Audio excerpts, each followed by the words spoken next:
We say things that don't mean anything, but thanks for listening. Yeah. Hello, everybody, and welcome to We Say Things, episode 128. Suns fan here with Cinder and a special guest, Jack, a.k.a. KBBQ, a.k.a. Korean Barbecue. Greetings, good sir. Hello. What a good name. Good to be reunited with you guys again. The last time we did this, it was on that cold, rainy set in Romania. Oh, wow. Yeah, True. that is true. You know, Jack has said, well, first of all, I need to, before we get doing the Patreon stuff, Jack has begged to be on this show for a year and a half now. Is this accurate? I'm not exaggerating here. You've been on hands and knees begging. And then right before we started recording, he asked, do I need to put my webcam on? That's when I lost all faith that he actually watches the show. So what's the fucking story here, Jack? Huh? I've watched snippets and bits and pieces here and there, and I didn't know if you made an allowance for no webcam. Also, I'm still convinced that the reason we're finally doing this is because of the plug I gave during late game. That's true. So finally, I've earned my slot. Yes. Thank you. Absolutely. For that. We sold so much merch that we don't sell. Actually, people have asked about it because of that. I won't lie. So maybe in the future, we'll give you like 1% cut or something if we do that. I like that as a concept, though. If people want to be guests on our podcast, they need to pay us to show. I think that's good. Yes. That's what most podcasts do, right? So. Indeed. So before we get started with talking to Jack, he's going to sit here awkwardly while Cinder and I give shout outs to our In Bruges tier of Patreon. So here we go. Thank you. You should. Yes. Okay. No, we're not going to go the AOI No, I was going round. to say I would like Jack's genuine reactions to the names. Like you just react however you like when you hear these names. If there's something that's just out of the ordinary that you think is worthy of some sort of reaction, then make a reaction. Otherwise, we're not going to stop talking. All right, I'll take the first half. Thank you, too. My name is not John Killanin. Sind, how much for you to cast one of my awesome pubs? Fithok. Games for Falling Asleep unironically thinks that Dota 2 can grow to millions of players and more with more aggressive marketing. Zaddy Sova. Disco Farm D, Vincent Darksea, Elden Ring is my new wet dream, Semper Pi, Hakuna Matata, The Guy in the Chair, Commander Donut, Suns Fans Fan, and Cinderman's Man. Bread Sheeran says good luck at the Animajor, Sind and Sons. Hope to see you two cast together. Not gonna lie, when I saw this, I literally had to look up if I copy-pasted the wrong fucking thing from like 6 months ago. Chakar, you got me. Dubai, Dublin. The Megapope. We have been in lockdown for 85 days and it's not fun. Read Reaper yet, TI in New Zealand, and Zan Xavier. Thank you. Also, Nate Thicko01 Hamscroat. Bacon. Dota will be a better game if their next hero is a car salesman wearing a pirate hat and his ultimate is called Horsecock. What do you think about that one, Jay? Shark TM. This Nobu guy in Panda. the dev right now. Nothing to see here. Underscore man. Okay, but for real though, Sins fan, can you please use your Ice Frog connections to get the add all loading screens to shuffle button back? What do you think about that one, Jack? Do you remember that button? Could add all loading screens to one shuffle. You can't do that anymore. You need to add them one at a time. Really? Yeah, it's super annoying. Pitch Black. Why? Wooden aftertaste. This in beta. At least it's not as easy as it used to be. Done talk. Anonymous. Sinner and sultry singing soothed my saddened soul. Parenthesis for $30. The CD was given its letter designation as the media technology to follow cassette tapes that had sides A and B. Niebling. That's interesting. I never thought about that. That sounds fake. That sounds fake, doesn't it? It stands for compact disc. But maybe they just made that fit so that it could be the CD. Who knows? Perkerderk Initiation, running into other We Say Things patrons in pubs is fun. Thank you guys very much. Thank you so much. Good job, and Jack. Thank you for sitting through that, Jack. We really do appreciate it. Okay. That was fun. You don't need to thank me. I enjoyed it. Perfect. Okay, so before we talk about you, Just Jack, like our audience, Shannon, you don't understand how much you love it. We have a very special rapid fire initiation. I'm going to give you two options and you choose one, okay? And I'm keeping mental score here. Kyrie Irving or Rasheed Wallace? Rasheed Wallace. Michael Jordan or LeBron James? Oh, no. I still got to go with MJ. Spalding or Wilson? Spalding. Cake or pie? Pie. Oh, so shit. close to a perfect score, Jack. So close. But cake is the correct answer. I do apologize. Well, if it's ice cream cake, I'm taking that. But other than that, pie. I'll give you a half point then. Ice cream cake is legit. I didn't. Can you be more wrong than 0? What's ice cream cake? It's delicious. You should try it. Oh, They don't have that in Denmark yet? Okay, well. He doesn't know. I consider that a personal failure on your part. I don't know. He The closest doesn't we know have what is ice cream cake is. Snickers he has a ice lot cream. He has a lot of But that's personal something failures. else. Ice cream cake. Oh, wait. I think I know what you mean. Yeah, we have that. Okay, then I know what you mean. Yeah, that's right. good. Okay. Great. Anyway. Reformatted, rebooted, and we're good to go to start the episode. Jack, can you, for people that may not know who you are, how would you describe who you are from a career standpoint? So I don't like to describe myself, but I guess the simplest way would be that I'm kind of a jack of all trades when it comes to stuff in Dota. I feel like I've done like a lot of different things. I think that's probably the easiest description, from like, broadcast to small things helping with production to working on the team side to sort of being media, kind of almost all angles except, obviously being a dev or anything like that. I would say that's probably the clearest description. Which team did you play pro for? Oh yes, that part also. I am not part of the. I'm not part of the Cinder and Cabal. I was hoping there was a at really good TI. story here that I didn't know about you playing pro in NA. You could have said Counter-Strike, and we would have believed you. That's what I get away with every week. That's the way we handle it here. All right, so this is a guest episode. So those that haven't watched before, we're going to talk about Jack, his life, kind of in chronological order, whatever he thinks is worth talking about, and then we'll get into more modern stuff the later we get. So. Early life, Jack. Where did you grow up? What kind of stuff did you do in school? Like, did you major in anything? Do you have a degree? Anything like that? Talk to me. Oh man, I haven't. Early life. What's your degree? I've been asked these kinds of questions in a long time. Oh man, the life story recounting. Okay, I was born in Shanghai, and then I came to the U.S. when I was very very little, 3 years old. I grew up in upstate New York, and then I moved to New York City, basically. In junior high school. And so my parents moved me here because they wanted me to attend or try to get into a good public high school. And so obviously no kid wants that, no kid wants to leave their friends behind for school. But it was one of those things where it ends up being a great experience because New York City is New York City, and it got me away from the tiny town that I was in before. So for early life, I would say, that pretty much encapsulates it. And then, as with many people, I played a lot of games growing up, from N64, GoldenEye, but from before that, like obviously NES and SNES and all these games. And games got progressively better. I played my first online game was Age of Empires 2, which I still occasionally play even 20 years later. Good game. Classic. I'm an MSN Gaming Zone. I even won a T-shirt, which at the time was way too big for me, but I eventually grew into. And that's when the door to like online gaming kind of opened. Like you can just obviously you play with people from wherever. I met people through online games. Like I remember the first time one of my closest friends actually I met through Age of Empires, and I was so scared to like meet that that person in person, and like both of our families, and like there's a lot of fear and stuff. But it turned out great, and he's ended up being like one of my closest friends. So yeah, like this whole. Kind of grew up with like games, so to speak, right? This is like our generation, our, All right. Yeah. I have two slight segues here. Number one, just to give you some background, I loved RTS games back in the day. Brood War was like one of my favorite games of all time.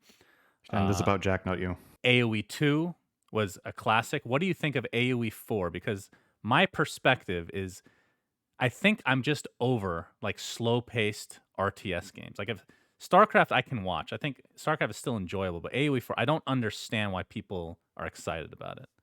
What are your thoughts? I haven't really played much of anything lately, so I haven't had a chance to play AoE 4. I think so in the sense like the Blizzard RTS games were a lot faster paced, and like the resource gathering was much more simplified. Like there's usually like 2 resources, right? Yeah. And then obviously Warcraft became like a tactical RTS. So what you're talking about with this like slow build up into huge armies, like that's not really a thing anymore. But I think what AoE has done really well is like in general is add this replayability to it because of all the civs. They're like slightly different, and also the random map generation instead of the set map seeds that you had. in Warcraft. So I think those elements add a ton of replayability, and they make like those big team games really fun because you just see like different, unique units or whatever every game. So for those reasons, I didn't like Age 3 because I didn't like the sort of card system. And Age of Mythology, I think, was a hidden gem that doesn't get talked about enough. That was like game really was so good. Yeah, and it was like this. It was like this great balance because you could age up in like a few minutes, instead of the super slow buildup of like AoE 2, right? Where like you're not even fighting usually until like feudal or late Dark Age, and that's like 10 minutes into the game. So, that's always been the appeal of the Age series. There's just like this endless replayability, and you have these really cool map concepts. You have these really cool. Oh wow, it really is. Living in New York City, classic. Yeah.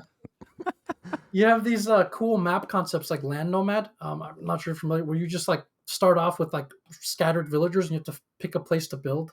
Like cool concepts like that are like really good in RTSs. Okay, even more of a segue.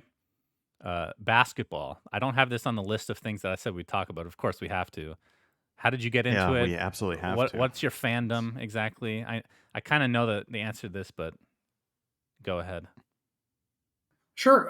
So in upstate, I remember one of my earliest memories, I guess, from there is my dad like worked like all day and night almost to like set up this basketball hoop, and I played a lot with my neighbors, played on sort of the obviously like little kiddie school teams at the time.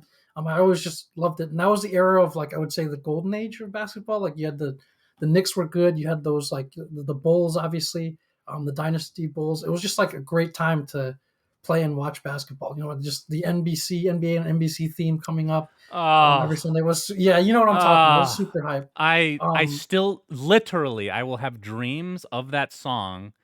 Bob Costas is a god as well. Like I wish the fact that we have to put up with fucking Mark Jackson ABC finals. Like what the fuck, dude? Garbage. Can't fucking believe garbage commentating.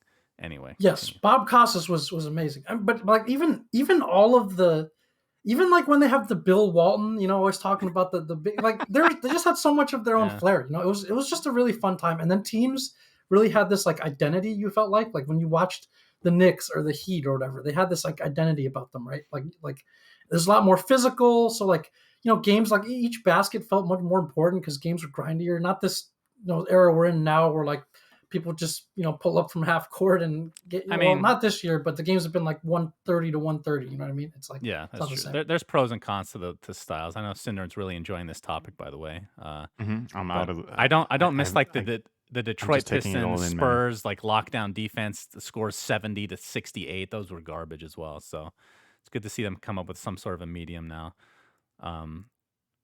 I was going to ask you another NBA question, but maybe we should move on to relevant things. But yeah, you don't like seeing Cinder and squirm uncomfortably in his seat? I would be into doing an NBA podcast because I just love talking about it so much. Jack, this is how you're going to pay us back for getting on this podcast. Is that you need to make another one with Suns fan? That's right. There you go. Jack, I have a question. Speaking of basketball, can it be Shannon, NBA? You won't believe this. Actually, a segue here. You've got some trophies behind you. What are those? Are they sports related or Dota related? I don't think any of them's from basketball. I did play like some of these like tournaments like in the city, like usually with my friends and stuff. But I think those are all from like probably like chess or something. I also used to play that a lot as a kid. Cool. I mean, I wasn't talk like about that instead of basketball. I wasn't like super good or anything, but I played at like local clubs and entered these competitions and stuff like that. I also like. There's also a discovery that I was not a LAN player, I guess, so to speak, because there was a tournament. There was like a rapid chess tournament in 9th grade that I went to in Central Park, and I ended up like scrimming against the people who eventually won or did really well, and I did great in scrims. But when the tournament actually happened, I didn't do so well. So that was my first experience of like, got to bring it on LAN when it counts. Oh, first-hand experience then. I mean, I think that stuff translates directly, which I guess we'll talk about in a few minutes with your managing and whatnot.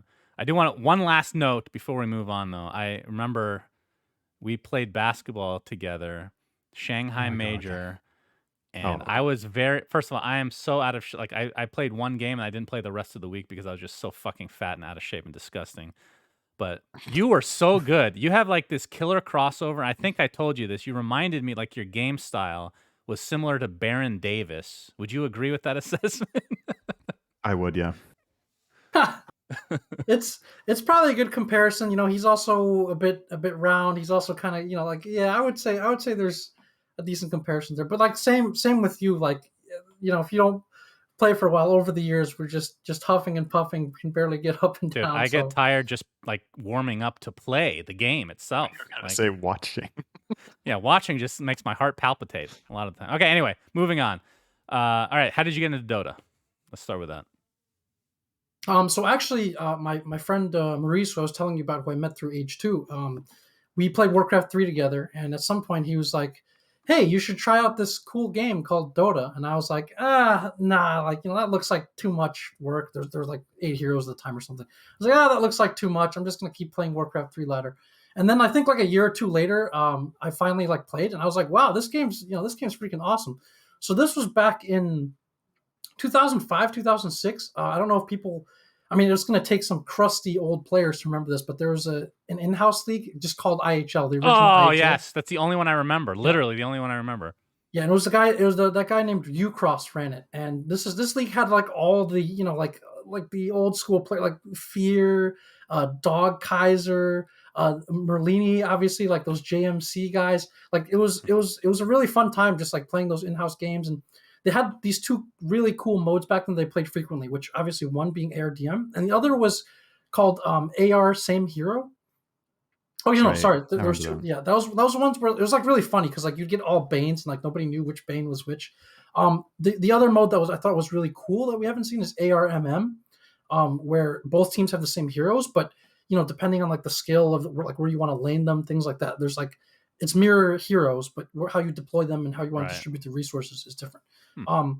So I mean, yeah, Dota was just super fun and like obviously there's just so much variety to it, and that's kind of when I would say the addiction began. You know, like Dota's just endlessly replayable game. It's always changing.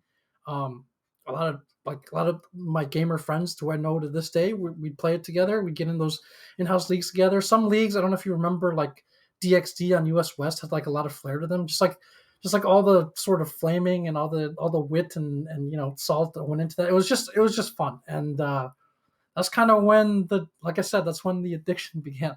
Did you play Han at all? A little bit.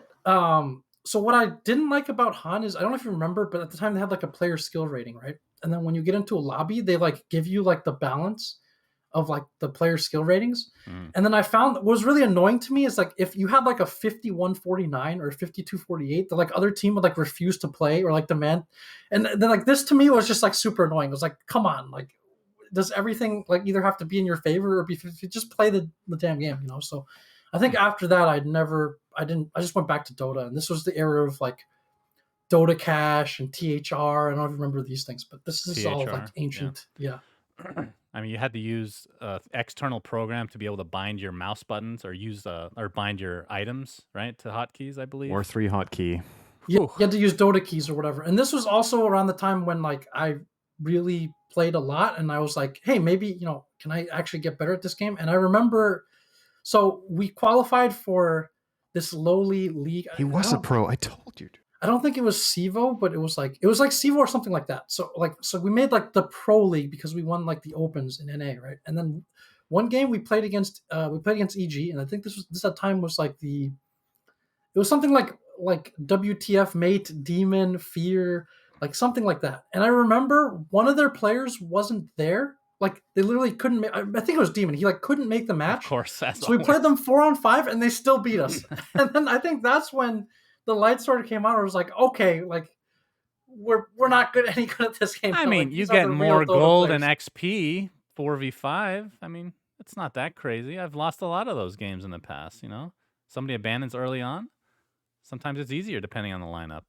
You know what? Syndrome might actually remember this. There was actually an MYM game where 2 of them didn't make it, and I think it was Merlini, Milk, and someone else, and they played some team 3-on-5, and they actually won that game. So I don't remember that, but I do remember that team with those players. A 3v5. Man, NA must have been really bad at Dota. Huh? well, MYM was not playing in NA. This is obviously that was the Oh, they came to a LAN, actually. The first LAN I went to was in Chicago. It was called Fire and Ice. I think it was 2006. Oh, I remember that name too. Yeah. MYM came to that They LAN. won that LAN, didn't they? Yeah, they did. They I did. think they did. Yeah. But one of the cool stories from that LAN is, I think it was it Complexity or something? There's a team that came in second place in like the normal portion of the LAN, but they said, hey, like, I bet we could take you in ARDM. Let's play ARDM for money. It was like $200 or something, which at the time was like, damn, that's, you're balling. And then they won the ARDM match. So like, that was one of those cool things about that LAN. I remember, again, being there with my friend. Our team was called like TRNS or something, and it was just fun. It was fun to like, know like all these Dota people and actually like getting together online. Like that was great. So $200. That might have been the second place prize money, basically. yeah, could have been. Yeah, pretty much. So Dota 2 comes out. Do you make the switch right away? I was a bit busier with like school and stuff at the time, but yeah, eventually, like, I still remember the sort of grainy footage and like the limited hero pool and like people picking anti-mage every game, myself included, stuff like that. I still remember those days. Yeah. Oh god, early Dota 2 hero pool. It was like Ricky and anti-mage. That was like the carry pool. I think the most banned heroes of TI1 were AM and Spectre. They were like every game, and there was one team that didn't pick them, and that was Navi, and they were just pushing everyone and winning. Yeah, because they were just so much better. But that pool was... correct me where I'm wrong here. Is the first thing that you did as a quote unquote talent the podcast Defense of the Patients? Is that the first thing you did? Yeah. Because I remember What did you name that based on? So I wasn't the one who like founded the whole like podcast or whatever. It's just that I talked to them so much, because I used to do, at the time I was like just sort of randomly writing articles. So like, I wrote one on NA Dota comparing basketball with Dota. I wrote I wrote actually for EG briefly. I was like writing stuff with just like about like their team, like recap and stuff. And that's where I met like a lot of people that were in the scene later, like Conrad and stuff. So I first met him. And then I think at some point I got in touch with these podcast people, and I was like, hey, I'd like to do, maybe like try one of these shows and maybe have it be more about the pro scene and try to get people. And I remember, I think it was like, we got like Ali on one of the shows because he loves to talk about stuff. And like, so it was fun. And it was just, I was just really curious about professional teams and like, how they did stuff. And like, I'm just fascinated with the competition aspect of things. So that was like, I wanted to do stuff that covered the pro scene. But at the same time, the media in Dota has always had a pretty tough road, because they're not really enabled or empowered that much, and it's like really hard for people to see any reason or incentive to like speak to them. And so, like I went to an event in New York as like with like a press pass or whatever, but like you barely got any access. You didn't really get to talk to people. Like that was like my background for like grad school for journalism, but like clearly there wasn't really a path into like media stuff unless you're, again, doing this sort of content creation entirely on your own. So do you think that, what's the right way to phrase this?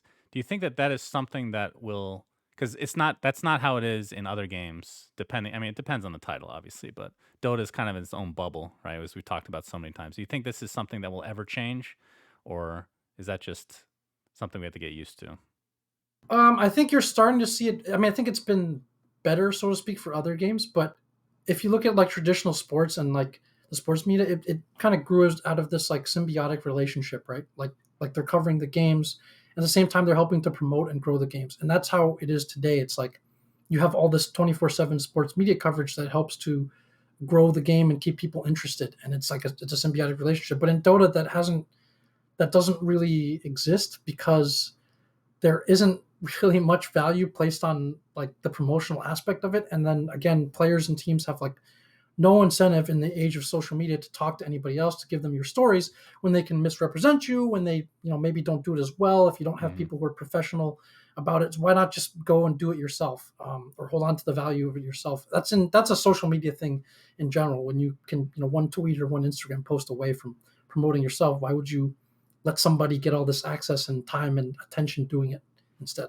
Yeah, that is I love talking about like the similarities and differences between traditional sports and esports in general. And I know a lot of people that once once that is spoken out loud, they're like, no, we don't want to copy traditional sports. But at the same time, like, I'm not saying everything needs to be copy pasted, because obviously I want the casual nature of esports to continue to be the way it is. But there's a lot of stuff that it's like looking into your future. It's like, do you not want to see, like, clearly this and this are very similar.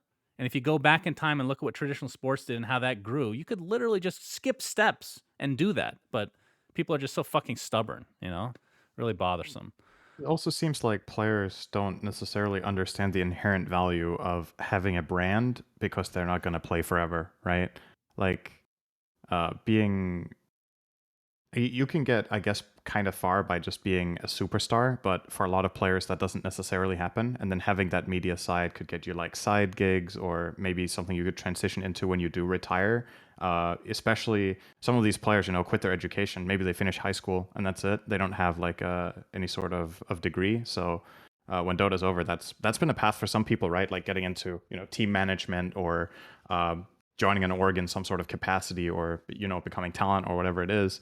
If you don't have that training and that presence, you don't really have any like stock in that regard, right? And for a lot of players, that's all it is. And I mean, peace be with that. A lot of players only want that. They only want to play and they don't care about the other stuff. But I think some players miss out not knowing what it is they could have.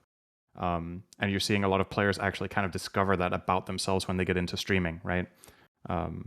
So For sure, that's a conversation we've had on our team like multiple times. I mean, like, again, looking at the traditional sports parallels, like I've tried to explain, like if you take the long-term view of your career, if you're an athlete of any sort, you don't have transferable skills, generally speaking, and so your earning window is going to be pretty small. And then for Dota, especially, the volatility is high. And so the thing is, what ends up being the mindset is you have this very lottery ticket mindset because of how big TI is, right? Like you're playing for your lottery ticket to win the lottery so you can cash out and be done with it. But if instead you have this long view of my career is going to be this number of years, if I slowly like drop in the bucket, build my presence, or opens other doors, things like that. That's ideally the direction that people go in, but the short-term benefit of things that I guess prevents a lot of long-term solutions or even organization, I would say. It kind of stops people from thinking that way. And there's no excuse for it, but it's just a harder thing to build. Right. Yeah, the thing you just said about lottery ticket, I just want to follow up on that because okay, let's do a little thought experiment. I'm really curious what you think about this because you know a lot of the aspects of the game, right? You get $50 million right now, and you get to run the next DPC season and TI. How do you distribute the prize money? Like, what are you going to do? If you had total control, what would you do with 50 mil? I mean, I've personally sort of spoken out or written about this or whatever. I've been favored of a long time, but I think you want everything to matter as much as possible. I think if your TI is, again, if your TI is 20 million, it's still TI. It's still the most prestigious tournament. It's still like a huge feather in everyone's cap. It's still a career maker. And yet, like, the rest of the season has a lot more consequences and matters. I think if you go back to the first DPC season, which obviously had its own set of problems, we had so much Dota. It was like every weekend there was like qualifiers, and then like there's this fear of burnout and oversaturation and all that. But one of the things that did was the top teams then can't have every slice of the pie, right? And so that creates opportunities for, like, those are where the opportunities come in for tier 1, tier 2 teams to go to get to LAN experience, win stuff. And yet I don't know what the numbers would be, but like I don't think there was that much fatigue because people who like Dota, like the regions, whatever, like they're still watching, they're still tuning in to watch, like if there's games every weekend, every other weekend, they're still involved in the scene. And then again, TI is still TI. It's still a life-changing amount of money and a life-changing event, but other things matter and capture your attention throughout the year. This is what people are talking about with the old major system, where you had like a $3 million prize pool. Now, through this season, if you win all 3 majors, winning 3 majors, by the way, you're winning like 3 mini TIs basically. That's going to get you like what, 13th to 16th place worth of money. And so, you're in this era where those events are basically global TI qualifiers for your lottery ticket.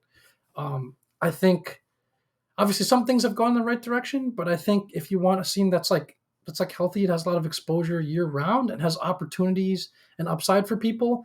I I think that sort of distribution is more favorable in that regard. So TI should be worth 40% of the year instead of 80, is what you're saying basically. And then all of the other prize money, where does it go? Does it just go in the majors? Do you want more tournaments? Do you want tier 2 stuff? Do you want a new region to be unlocked, like maybe Africa or something like that?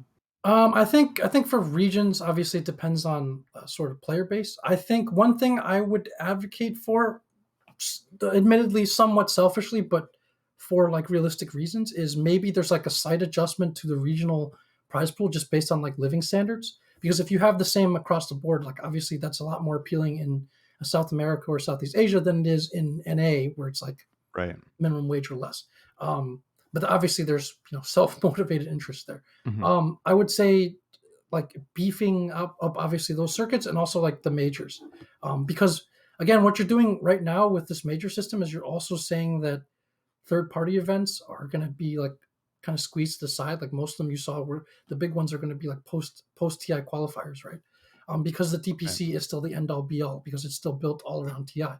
So if that's the case, then you're giving people more of a chance to earn and to like do well like at these major stuff. It just reduces the risk for teams and players, versus this like literally you won't know if your year is successful or an abysmal failure until TI, and that's Right. that's pretty high I think volatility. the lottery ticket terminology is actually quite fitting because it has a negative connotation towards it, right? And that's not something I've heard anybody use to describe TI, but it's kind of true because it's all like 1 week of you're just playing better than you have the rest of the year. Maybe you're not actually that good. You can fluke your way to like a really good position. Like we fluked to second at TI for God's sake with DC.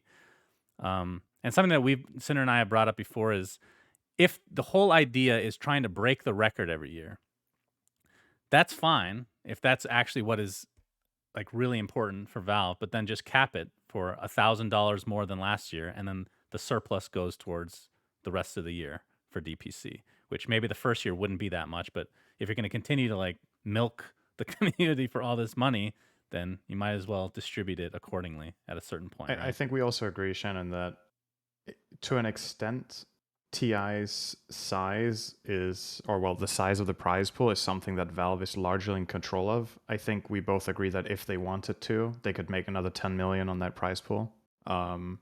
Probably, right? They could put in more stuff that is appealing to people. I don't think they like go to the absolute limit of their potential in terms of creativity or whatnot, or using their workforce to make the TI compendium as appealing and as crazy as possible. The reason There's for that is plenty of because they ways that have they to could do up it the next year. That's the reason. Exactly. That's the problem. But you could imagine if they wanted to go that extra distance for the DPC, for example, like you said, just beat the prize pool or whatever. But I also feel like from a standpoint of like, why does the story have to be that TI has the biggest prize pool? Why can't it be the Dota 2 season has the biggest prize pool? Why can't that be the goal instead? Is that because it got beat by Fortnite? They had like that season with, was it 100 million across the entire year or whatever it was for that?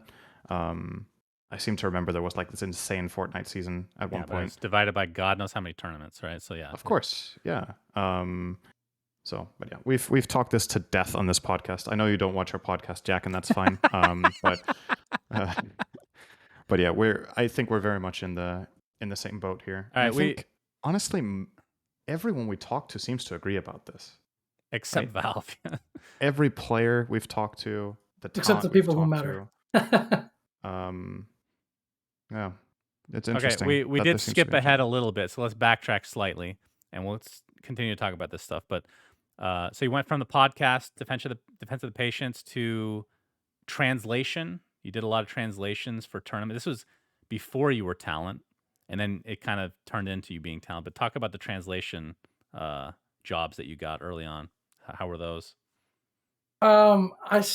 So I live in New York, and there was ESL 1 New York. The first one I went to like as press or whatever. The second one, basically they needed a translator. I think someone else, I forget who else it was, like wasn't available. So I had an opportunity to do it, and it was fun. I remember the first time I did like a live I think it was with Aggressive on stage, and I've gone back and watched the video of this, but I was nervous, and like I asked him a bunch of stuff, like kind of quick fire, and like it translated, and then he like didn't understand what I was saying, so I actually looked at the crowd, and he was like, "What?"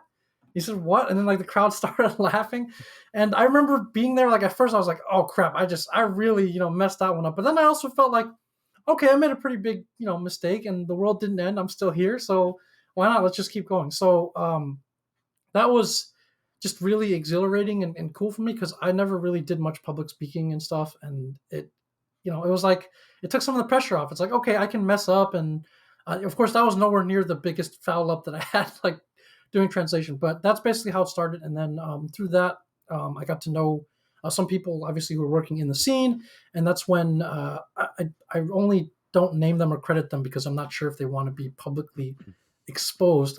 But I went to Toronto to shoot the Eternal Envy documentary to help translate for that, basically. And then that's when, after that, I got invited to the Frankfurt Major, and that's basically, that's when the ball started getting rolling. So, all right, before we get to the talent stuff, for translation, you said you were born in China but moved to New York like pretty early in your life. I'm guessing your parents spoke a lot of Chinese in your household, or did you also go to school for that in addition? A little bit, I think. So I went to China for school for a few very short like semesters. Like I went for one semester in third grade. I went for another semester after high school before college, and what those did was they gave me like a bit of a like linguistic foundation. Like if you can lay the foundation and you come back later, like it comes back a little bit quicker. But my Chinese was honestly like it's never been that great, and for Dota especially, like I had to put in like a lot of time and like I had to like study and learn a lot from like commentators and stuff too to like get all the terminology down because there's so many like shorthand names for heroes. And I remember just having like a notebook with this stuff like written down and kind of repeating it to myself. What's the and weirdest then there's so many memes hero and stuff. name that they use over there? Off the top of my head, I can't think of stuff that's super weird, but there's just like funny ones like Underlord's just like big butt. There's just these like there's just I'll try to think of like a good one, but they've I think I like read that. the other day that they called Dawnbreaker Sun Mommy, literally. That's the Chinese Really? translation. Is that true? If they're going to use big butt for Underlord, you got to talk about her thighs. My goodness. Yeah. They have to be body specific, I guess. Thick mama. There's some pretty cool ones. I'm curious. So I think this is just anecdotal, by the way, but my impression when I see interviews and I see the community response is that I see the most negativity about translations from between English and Chinese when that's done at events. I think people are most critical about those. Is it just exceptionally difficult to translate between those two languages compared to, say, like the Spanish-speaking countries or the Russian-speaking countries? Or why do you think that is? Or do you think it's because the community is just more vocal about the translations and the Chinese scene has a lot of pride in that?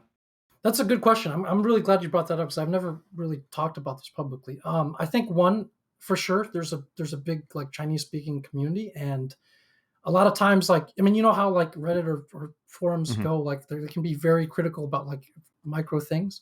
I think it's hard in the sense that the sort of cadence and grammatical structure of the languages is different.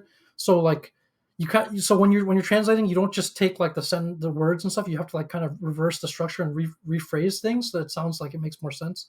I think the other thing that people kind of don't realize is you can't really just go and get a normal translator and expect them to do it well because they're not going to know any of the terminology. Like this is like extremely specific terminology in Dota, especially like when players talk using slang for like each other for hero names. Like they call each other by nicknames. They don't like say the guy's ID in like English or whatever most of the time. Right. So you have to know who that is. You have to know if they refer to a hero that has like multiple names. You have to know like both the slang version and like the official version. If you're talking about items, for instance, there's like or skills. There's like a slang version. There's like you have to know all of these things and just be able to get them. And then there just aren't that many people out there who can do this. And the other thing is nobody who can do this is like doing this like full time and practicing it because that's not even remotely sustainable. It's like if you want to be a translator for this super niche, like game, like you're gonna have to be doing other things. Niche, Shannon. Don't. He's lived in NA. It's acceptable. Niche. You have to be doing like other stuff, or like you might not even be available because like you don't know when you're going to be hired, and events don't really hire translators anymore. So they either do it remotely, obviously because of COVID, or they stop doing it on site, or they just get a player who like speaks the language, right? So it's not like this is a career path, or like you can have people do this. So try to understand they're not just going to pull somebody from nowhere to do it, and the pool of qualified people is pretty small. And it's also, of course, this is just a standard online thing, but it's always easy to nitpick when somebody makes a mistake than when you're actually out there trying to do it live and trying to remember everything that's being said. And with that, I'll also mention some of the biggest mistakes that I've made. Other than missing memes and stuff, like I remember at the Shanghai Major, among other things, the audio and sound was done in a way such that I literally couldn't hear, like I couldn't hear what the person was saying. So I remember I had S4 with me, and I couldn't hear what he was saying. I like leaned into him like to try, and I couldn't. So I was like, okay, I guess I'm just making this up then. And I come backstage and I see like the chat comments, and it's like I give this translator like 0 points. I was like, yeah, I had to make up what he was saying because I couldn't hear him. So there's like things like that that people don't really know about. Right? It just makes you look bad. So that's just bad production, right? Yeah. No, obviously something like that is pretty rare, but that just reflects poorly on you. That sucks. Yeah. Okay, that's really interesting though, because I think out of the stuff that you said, that seems like, just from my own anecdotal, again, playing the game and just hearing Russian players and talent talk and whatnot, and playing with them in the European region, a lot of the things use the English terminology, but with Russian dialect, right? So they will call Pudge, he's called Puj, right? But in Chinese, he's just called something totally different. So for the translators, I could totally see why that's a really big challenge. That's very interesting. So, yeah, he would just be the butcher, but that's not like a bad example. There's some like big fish, whatever. Like there's just stuff like that. Wait, who's big fish? It's Slardar and Slard. Yes. Oh, big fish, little fish. Really? Oh, yeah, fun. Or like that's one of the many sort of ones that they have. Yeah. So when they're okay, what is it in Chinese though? Like how? What's Tide Hunter? Is he huge fish or? he's just Tide. But oh, okay. Are there any names that are just like really long that when they're saying them in actually Chinese? Because typically people will shorten everything, right? No, but like Chinese itself is like economical because every word is like is a single syllable, so you can get across like pretty big things fairly quickly. Right. I don't know if you've read like Malcolm Gladwell. I forget what the name of the book is, but he explained that like basic arithmetic, or whatever, is easier for certain languages precisely because of this. So like in English, you have like, when you get to like the tens, you have like 11, 12, 13. It's like multiple syllables, not that intuitive. But in Chinese or some other languages, it's like it's still very short. Wait, are you saying that Asians being good at math is actually not a stereotype and is real?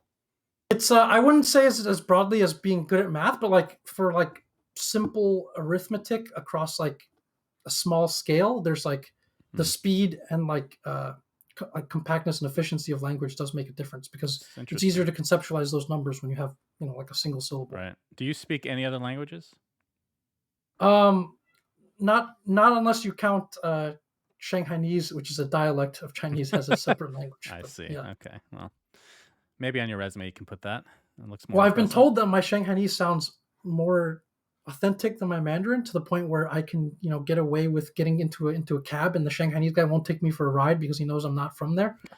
My explanation for that is I listened to my parents argue in Shanghainese growing up, so I got that foundation there. The best way to learn. Excellent. It leaves a okay, transitioning from translation to analyst work. You said you worked at the Frankfurt Major. How was the experience just in general being an analyst on panels? You said you were nervous the first time you did translation. Was it the same for when you were an analyst? I don't remember the first time I got to do any like analyst stuff. I think it might have been at like a BTS, just like being on the couch or whatever. Oh wait, sorry. Frankfurt Major was translation? Yeah. Okay. Yeah. Okay. Or actually no, it might have been on like the Chinese broadcast or something in like Manila. Like I remember like either asking or whatever, like, hey, I could talk a little about some of the Western teams. They were like, damn, this guy's Shanghainese. It was really fun. Obviously, like I kind of always wanted to do that. So in some ways, it was like a dream come true. But one of the things that you realize, especially if you've been out of the game for a bit, I'm sure Cinder, like you can understand and relate to this, is like you realize sometimes how little you really know of like the team's sort of internal thought processes and like what they actually think of stuff. Like you can do your best to bring your understanding to the game. You can do your best to bring these sort of little factoids and like fun things and points of discussion. But in terms of like strategically what the teams actually think about stuff, like if you're not either watching scrims or talking to them, it's like really hard to get a sense of that. And I think that's one thing that's like, again, hard for like talent to do, is like really keep their pulse on like what the pros are thinking and stuff. Obviously they have a high level, some of the talent have a very high level understanding of the game, which comes close to the thought processes that you're seeing like at the professional level. But there's still like a pretty big gap there, I would say, just because so many of this comes down to just like personal opinion or like what one team values over another. It's hard to get into their heads from the outside. And it can change really fast, right? There's a patch and let's say you've played competitively in one patch and you don't in the next, even within like 2 months, the framework of what people are working with and what is emphasized and what happens with the development of the game can change really quickly. So yeah, I agree. I think if you want to really stay on top of the Analyst game and basically talk about it to the same exact level as a pro player in terms of just the raw knowledge, I think you have to play competitively yourself, or it's just not really possible. And then it's obviously the upside that I guess most talent or all talent really have over the pros is their ability to, communicate the message, right? A lot of pros may be super knowledgeable about the game, but maybe not so good on camera, or maybe not so good at putting things into words that a casual audience will understand, which is really challenging, right? But yeah, that's very true. And I think, I think what most analytical talent draw on, I don't know if you will agree with this, like it varies a lot how much pro Dota analytical talent watches. But so that means I think the strongest framework that you have is the highest level of public games that you play. Like, how do these players, what do you itemize? What heroes are popular? What combos are popular?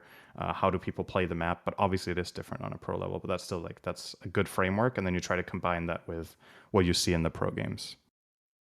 Yeah, for sure. Because I mean, one of the fundamental things there is like, obviously more for some regions than others is like laning, right? So like if you play at a high level, you kind of see like what the meta lanes are, what wrinkles maybe people are throwing in, like what matchups make sense. And then so in the draft, you have an idea of why something's being picked or what's being thrown in there.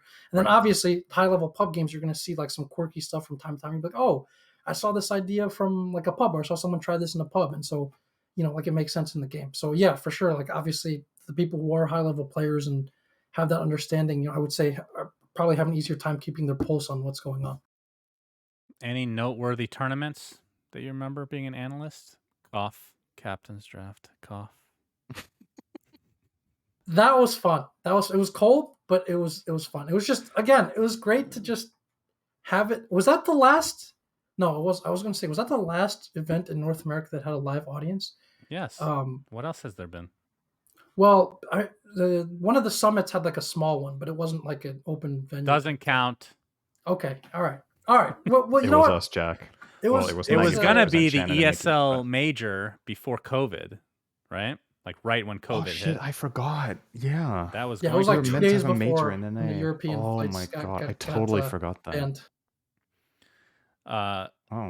so talent work, you liked it, but not enough to stick around, probably because you hated certain individuals, like us two, since you pretended to watch our podcast, which is very evident now, Jack. You moved on to managing / directing Dota 2 teams.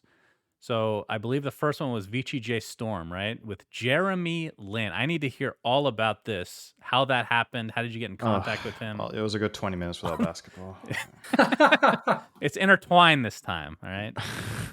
So I'll actually follow up with the previous question. So the one of the more memorable experiences as talent was actually right before that. It was TI7. Basically because of Chinese visa issues, I was kind of thrown in the deep end of like I had to host the group stage in Chinese, which was like terrifying for me, kind of, because my Chinese again it's not that good, and then it's like it obviously wasn't good enough to cast, but they needed all hands on deck for the casters. So I actually had to become the group stage host, and it was probably a little messy, but it was really fun. But I think it kind of got me thinking about as talent, like, do I want to continue in this direction? It was always really fun, but then I felt like there was like something missing there that like wasn't quite as fulfilling, and that was kind of the team and competitive aspect of things. Like as talent, I mean, I'm sure you guys have like talked about this or thought about it, but sometimes like the path of upwardness or growth isn't that clear. You're not always getting clear feedback on things. There isn't clearly like a sense of either like stability or growth. And a lot of things are just like kind of murky or nebulous, and like you're very much at the mercy of like just various other things that are going on. So that part I Reddit didn't really threads. like. Oh. Yes. Like that part I didn't really like as much. And also like when I through the process of hosting like that group stage, I was kind of like, oh, do I want to become like do I want to go in the direction of becoming like a host? And then I kind of didn't really want to do that. And then what really interested me was again the team side of things, the pro team side of things, which I hadn't really seen or experienced up close. So following that TI, I know like some people in the scene, like the Jeremy Lin has played Dota like with his friends, like his brothers as well. Like grew up playing Dota, and so he was interested. He'd already done, I think they'd already done VGJ before with like with VG Gaming, like the Chinese team, and so they wanted to run their own sort of NA team. And so one conversation led to another. There were some referrals and some like, hey, this guy might be a good fit for this, and then that's basically. Through Jeremy and his obvious like representatives and stuff, we basically put together this plan and this idea for running this team in North America. That was became VGJ Storm versus Very the Thunder cool. that was in China. So how was working with him like? So I have to say that I respect very much what he did for us that season because I don't know if you remember, but he was on the Nets and he was injured also like very early in the season, so he had to do like a lot of rehab and like. But like when he had time to like whether it was hosting us at his place for like a pizza party, whether that kind of pizza party, whether it was like coming over to like visit us, whether it was doing a call with us, whether it was doing like a YouTube video we did together, like it's still out there, like the sort of So You Want to Be a Pro Gamer. He like you could tell that he could have like mailed it in or he could have whatever, but like he went above and beyond, like level of effort that he put into everything, like sharing his experiences with us, like from like his Nets practices, like team dynamics. Again, just like inviting, like whatever he didn't have to do any of those things, but this speaks to his character that he did. And the other thing that really stuck out about him is, I remember again that TI. I was originally going to translate for him because he was getting a lot of questions from Chinese media, and his Chinese originally wasn't that good, but I think within like a span of a year or something, it became like pretty damn good where he could like field those interview questions himself. I didn't have to do anything at that TI. So that kind of speaks to like the character and the work ethic that he had. And then it's one of those things where it's like, it's uplifting because it's like, it's not a surprise. Like this guy made the NBA against all odds. And, these are like elite professional athletes. And it's not a surprise that some of them are where they are because they have this tremendous self-discipline, strength of character. And those are things that we certainly learned a bit from him. That's something that I've always wanted to help impart into like players and people that we have. I think that, better people make better players. In the long run, I think all competitive sort of endeavors and games tend towards this direction where you need more effective people and teammates. And like people are going to have their character and their ethos is going to have to improve for them to be the best. Like ultimately, Right. you can't just subsist on talent anymore. Senator, do you know anything about Jeremy Lin and his like NBA career trajectory? Because it is actually one of the most interesting timelines that I mean, only been alive 30 plus years now, but I know all about it. You don't have to explain it. So I'm going to explain it for those that don't Okay. know, which is Cinderin Yeah, as well. And Jack, you can fill in the unfortunate. gaps here. But first of all, there's not many Asian players that have made it in the NBA. So having an Asian player is a big deal to begin with. I think the one with the most success was Yao Ming. He went #1 and he actually lived up to the hype, but then his career kind of ended a little bit earlier because of injury. But he was like 7'5". He was enormous and he had like T-Rex arms, but it helped him shooting. 7'5"? Yeah, he had super short arms. Anyway, so Jeremy Lin, it was just like this backup player for the most part, and I believe that he was on the New York Knicks, and injuries with like Carmelo Anthony, who's like the star of the team at the time, forced him to end up playing a little bit more, and he went on a run like I don't think we have ever seen in sports in general. It was called Linsanity. You guys should Google like the highlights. I've heard that. He was before. making like, first of all, New York. Their team is, no offense, Jack. Their team has been dog shit for many years, but it's the biggest market in the NBA.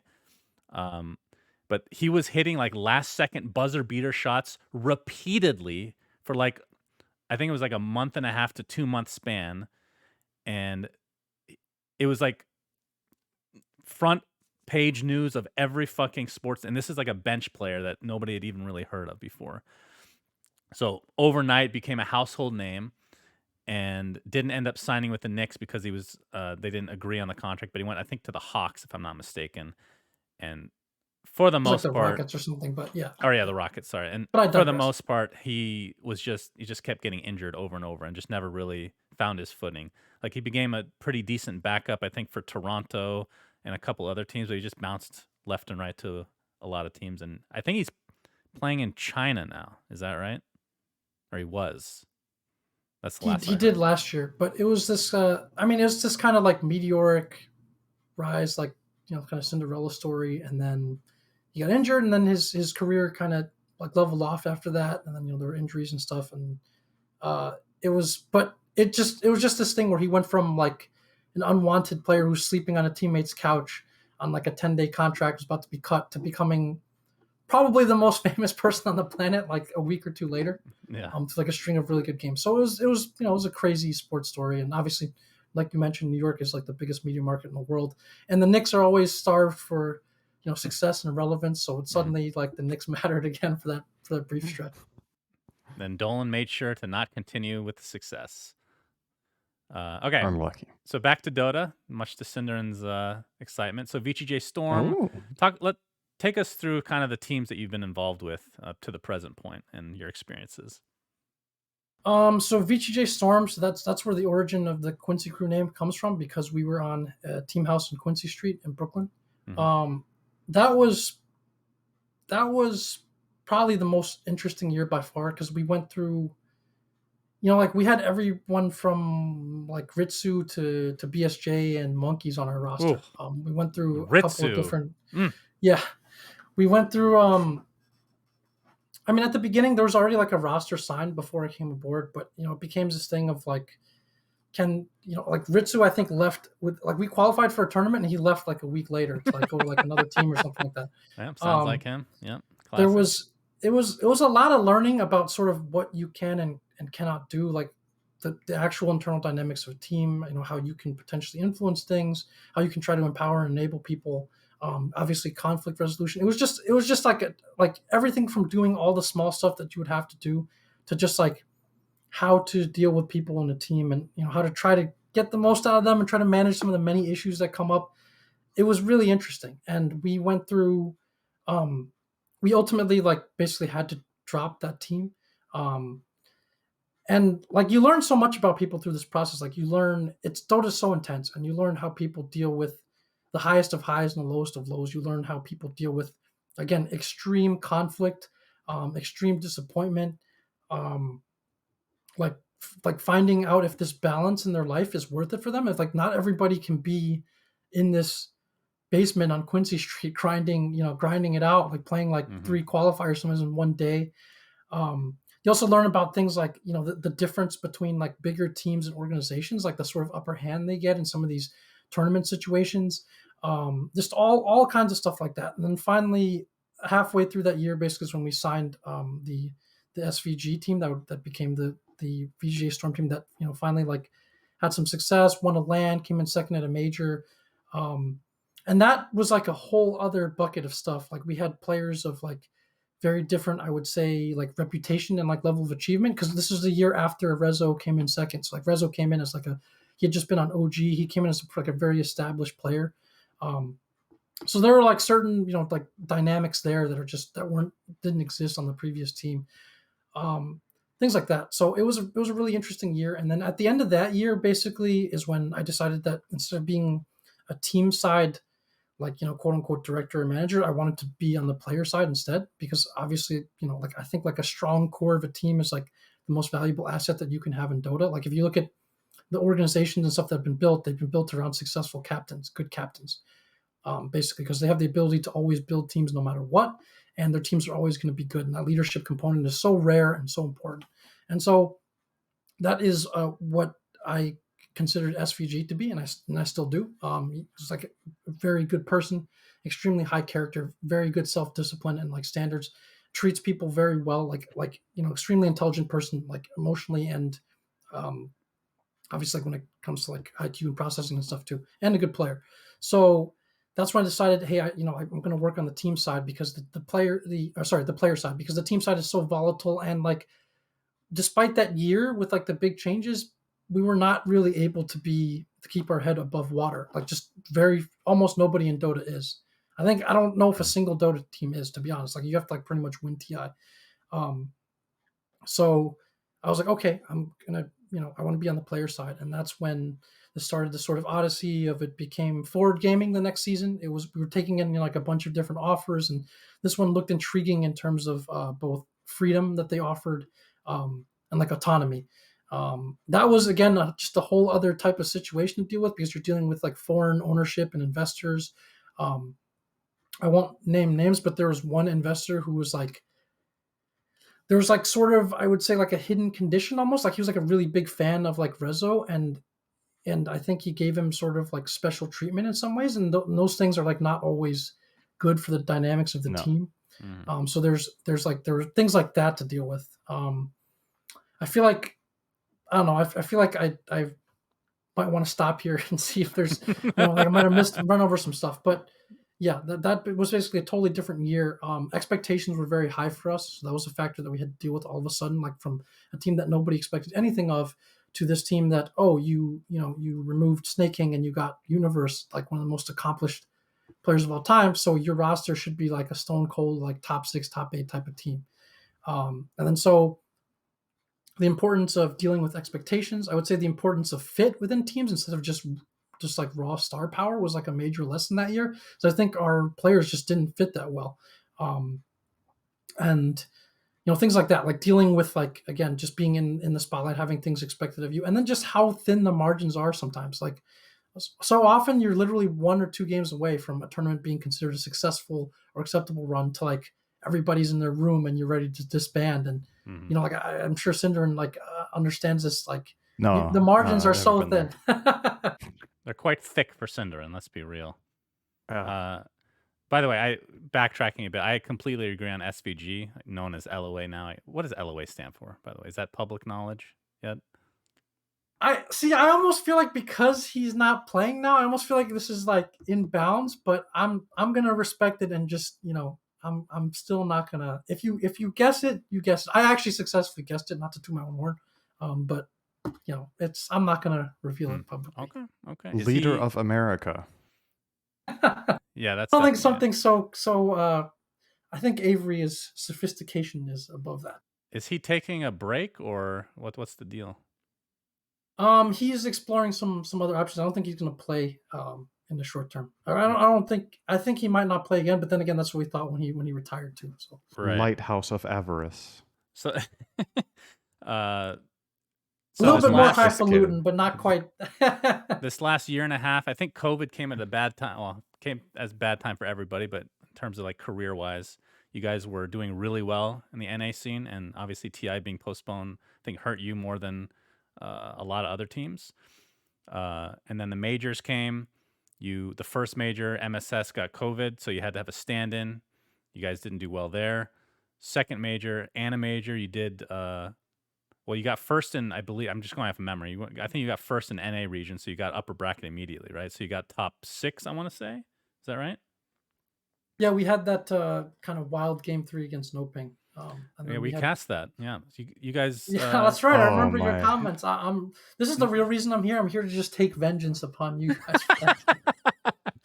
I think it was No Ping that left the shard in the pit, though. So I was raging more at them, if I'm remembering correctly. Yeah, I remember something like, "What's going on? What is happening?" I just like your voice cracking as the throne's being hit on both ways. Yeah, that game was a shit show, no doubt about it. But yeah. How was the DPC season overall? Would you say leading into TI10 for that team? I mean, I'd say obviously other than the whole not having Mojo for Singapore and that I'd say it was pretty good. Obviously, like it was such a big deal for us to people turned down offers to continue grinding through COVID and stay together, and people had other options, and it was beating EG in both the seasons was like like a major like amount of validation and proof of concept for us because we always pride ourselves in doing things like process over results, like doing things the right way. We're not one of those teams that just got to pick whatever players you wanted. So, like you're not going to have the most necessarily talent on paper, but you're people who believe in each other and you have them bonded through a common cause. And we always thought that we would do things smarter and more efficiently than other teams. And again, those wins were major proof of concept to us because we're a team that we weren't getting salary since COVID began and Chaos dropped us. We were not getting salary. We didn't have anywhere. We weren't even playing together. Like Lelis was playing from Brazil on like 180 ping. Like, we didn't have any of those advantages, and yet we were still able to beat, like at the time, like the second best team in the world, and the king of our region. We're able to beat them in both seasons. So yeah, that was obviously a big deal for us. So for the Animajor, I think. Oh, sorry. Just real quick, was season 1 the one where you beat EG and then lost to Undying? So you had to do a tiebreaker and then you lost. So that's why you got second place. Is that the one? Yeah, that's exactly what happened. Again, like we were so eager to kind of prove ourselves in Singapore, and then the Mojo thing happened, and it was just a difficult tournament to run. But Paulison, like, bless him, he did pretty well, but he was like our fourth choice basically to stand in for that event. Yeah, because just various logistical things and limitations. So we felt we couldn't put our best foot forward there, but he did admirably. But we proved that we could play because we did okay in the group stage. Our group stage was we played 8 straight games, which, Cinder, I don't know if you've ever done that, but if you have to play 8 straight matches, with literally 10 minutes in between, that just shouldn't happen. Yep. And then for Animajor, we had the no ping series, and then we won game 1s convincingly against both T1 and Vici. But the kind of series there's always a close game in the series, and then there's one that that one that goes either way, and then there's one team is favored. It feels like in most best of threes, that's the way it feels like. There's a toss up, and there's a favored game for each team. So obviously, we started strong in both those series, weren't able to close either of them out, and so for us, it was finally okay, we finally made it to top 6 at a major, but it wasn't a super satisfying top 6. But also, it made us feel look, we believe in what we've done, and we believe that we can be one of the better teams at for the first time. I think people feel hey, we actually have a legit good team. We're not just kind of just throwing up a prayer when we get to this TI. So yeah, that was basically that season leading into TI. Okay, and into TI, talk about. We experienced it from a talent side, but obviously things are a lot different because of restrictions and whatnot. How was that experience for the players? Because obviously, some Chinese teams were limited to their rooms because of COVID. No crowds. Not sure how that felt to the players. How was the whole experience for you guys? Obviously, for many reasons due to COVID, it was hard to get that stuff run, and it obviously felt a bit scuffed compared to other TIs. There's no other way to say it. Not having the crowd, various restrictions, and then there were also other things I don't doubt that people did the best they could, but the hotel that everybody was at was not a bubble. So that made things potentially a little bit more tense or antsy. For the players, again, it was kind of this is what we're here for. We're so glad that this is finally happening. Finally we get to play and compete. But there are many aspects of it where it's oh man, it's this doesn't feel like TI as it should be or as it could be even. And obviously for Leslie, he probably had the best point of reference. This was his first TI. So for him, we've been, kind of pouring honey in his ear about, TI will be this and that. And then he was this, it's unfortunate with COVID and all this stuff that, that didn't really come to fruition. But I think a lot of it was really more just on the positive side, just relief, because the TI is what kept us going through all that time. We didn't know, we didn't know if there was going to be a TI for so long. And so people were thinking about, do I go stream? Do I retire? Do I move on right now? Some people did retire from other teams. Within our team, those were conversations that people had. Hey, there's a stretch where I get asked pretty frequently, hey, Jack, do you know if there's going to be a TI? Hey, Jack, what's going on? And I'm just I can't tell you. I don't know. I think so. But, is it going to be a mega TI where maybe they have 2 prize pools worth? Is it going to be, what's the situation going to be? And then obviously when there was the whole Sweden stuff went down, that was more is this going to happen? Is it going to get delayed till next year? Mm-hmm. And then again, we're not getting paid, salary or anything for that time, just prize winnings. And so it feels like, all these 2 years of work have kind of just been invested in this one TI. And so, obviously you have to do well to even feel like you've made it worth it, all that time and effort. Right. Okay.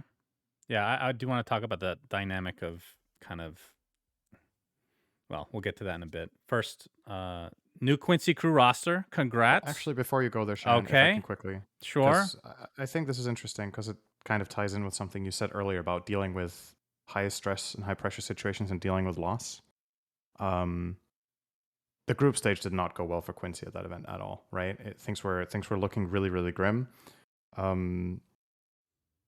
I think obviously I have my own experience, and we had a bit of a talk at the event, you and I as well, about it. But I'm curious, like now that we're out on the other side and you experienced the playoffs and everything, like what was your biggest takeaway for your team being in the darkest depths of the groups, barely making it through, and then getting wins on the main stage? Like what was it that happened?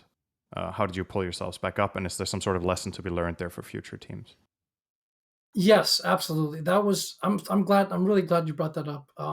That was probably one of the coolest and like proudest and like happiest I've ever been in Dota. Obviously we came in with like pretty high self expectations. We started 2-10, which is like we go from thinking and talking about upper bracket to being like, are we gonna get turbo last, as Quinn calls it, which I find to be hilarious. Like turbo, and then Quinn described it as it's turbo last. You zoom straight past like regular last and just get to the So there was a pretty good speech, I would say, the night before. I remember discussing with Avery about like what should be the messaging on this, what should we talk about this, and it was kind of like, hey, like just don't forget like who you are. Like remember who you are, why you're here. Like you're here for a reason. You didn't just forget how to play Dota like overnight. Like you're one of the you achieved what you achieved and done what you've done this season for a reason. And just remember that and just go and play. And I think the big takeaway is that a lot of the pressure was kind of taken off people at that point because as Quinn and some other people said, it was like this is actually rock bottom at this point. Like we can't play any worse than this. And so the takeaway from that is like, hey, look, take a deep breath. Like you're gonna make mistakes, and you don't have to do some crazy stuff to make up for it. You don't have to win the game all by yourself. Like you're gonna make mistakes, and it's fine. You've stumbled to this point to 2-10, and it's fine. Similar to what I said with the on stage stuff, like the world didn't end. You're still here, and you're here for a reason. Just go and relax and play, and play like a team. Play as a team. Do things together. Don't be all trying to do it all by yourself. Obviously, we had a 4-0 day. We had some games that looked, again, pretty shaky and rough, but I think generally speaking, we played more like a team, like from that point on, than earlier. And I think that was huge because this like sort of this term is used, inflection point. That was a real possible breaking point for our team. We could have that could be a situation where a lot of teams and players will quit on each other and start thinking about, well, do I have to retire next year? Like what's going to happen? Like my stock is just like, or whose fault or whatever. And then instead, that's not what happened. People were like, all right, we're, whatever. Like this is just another crucible of hardship that we've gone through. And, like, let's go play. Avery gave a great speech. It was short and sweet, and I'm not going to recount all of it, I guess, but maybe someday, and like I'm sure it'll be like in a book or something someday. But Avery's had these moments as a captain where he's had to really rally people back from the brink of despair. There's another time that he did it at the CQ major, and he did that, and it was nice and simple, and it like really lightened the mood for everybody. So yeah, I think that was just one of the truly magical moments, I would say, even though, like in the grand scheme of things, all right, your team went from 2-10 to 6-10 and you finished 9th and 12th. But it was a great thing to see. And it was kind of stressed the importance of like, not just psychology of a team, but, like what you're thinking about and like how people communicate and the ability for like even a short, bit of words or mood or attitude to kind of change how things feel. And then for people to deal with this idea of, it's okay to make mistakes. We're gonna screw things up, and that's fine. Everybody's gonna do it, and we're just gonna go and continue to play Dota. And we're gonna like remember that we're good and we belong here. And it might in the end, with everything you've talked about, these players talking about, should I go streaming, should I retire, etc., that jump, even though it might not feel that huge, the jump from potential 16th to 9th or 12th was like a factor of 8 in prize, right? You went from 100K to I think about 800, 850 or something like that. So that's what's so crazy about this TI is how much these individual series can mean. And it kind of, the thing you talked about, whether one series justifies your year or your tournament or not, right? Like obviously the players going into the tournament, if you asked them in advance, hey, if you guys could have 9th through 12th right now, would you take it? They would probably say no.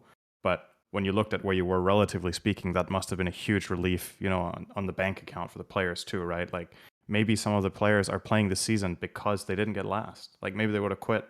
And that's how much can happen in one day, right? It's kind of crazy. Yeah, that's how much your stock can drop too. You can go from being like desired by a lot of teams to like nobody like you said, nobody wants you. You got to retire. The turbo last other thing is like it's like you didn't exist almost at the event because then they don't use your. I don't think they use your interviews or assets for the main stage. Obviously, you don't get to play on main stage. Mm-hmm. It's almost like you just got erased from existence, and like the money is such a huge gap, right? Like, yeah, it's. And I'm sure that's one of those TI things, I guess. The best of one against Aster was probably very nerve-wracking. I mean, best of ones in general, we've talked about how Cinder and I, on some level, it's exciting as a viewer, but considering how much importance there is on TI, I don't think it's a good idea to have them in general. Like, I know you're going to be a little biased in this, but what are your thoughts on best of ones at TI? I obviously would also rather not. It's just so brutal. Maybe from like the fan viewer experience, it's really good because precisely of the stakes. But of course it's like brutal for teams and players, and there's also this feeling of sort of anything can happen. I think more lottery ticket.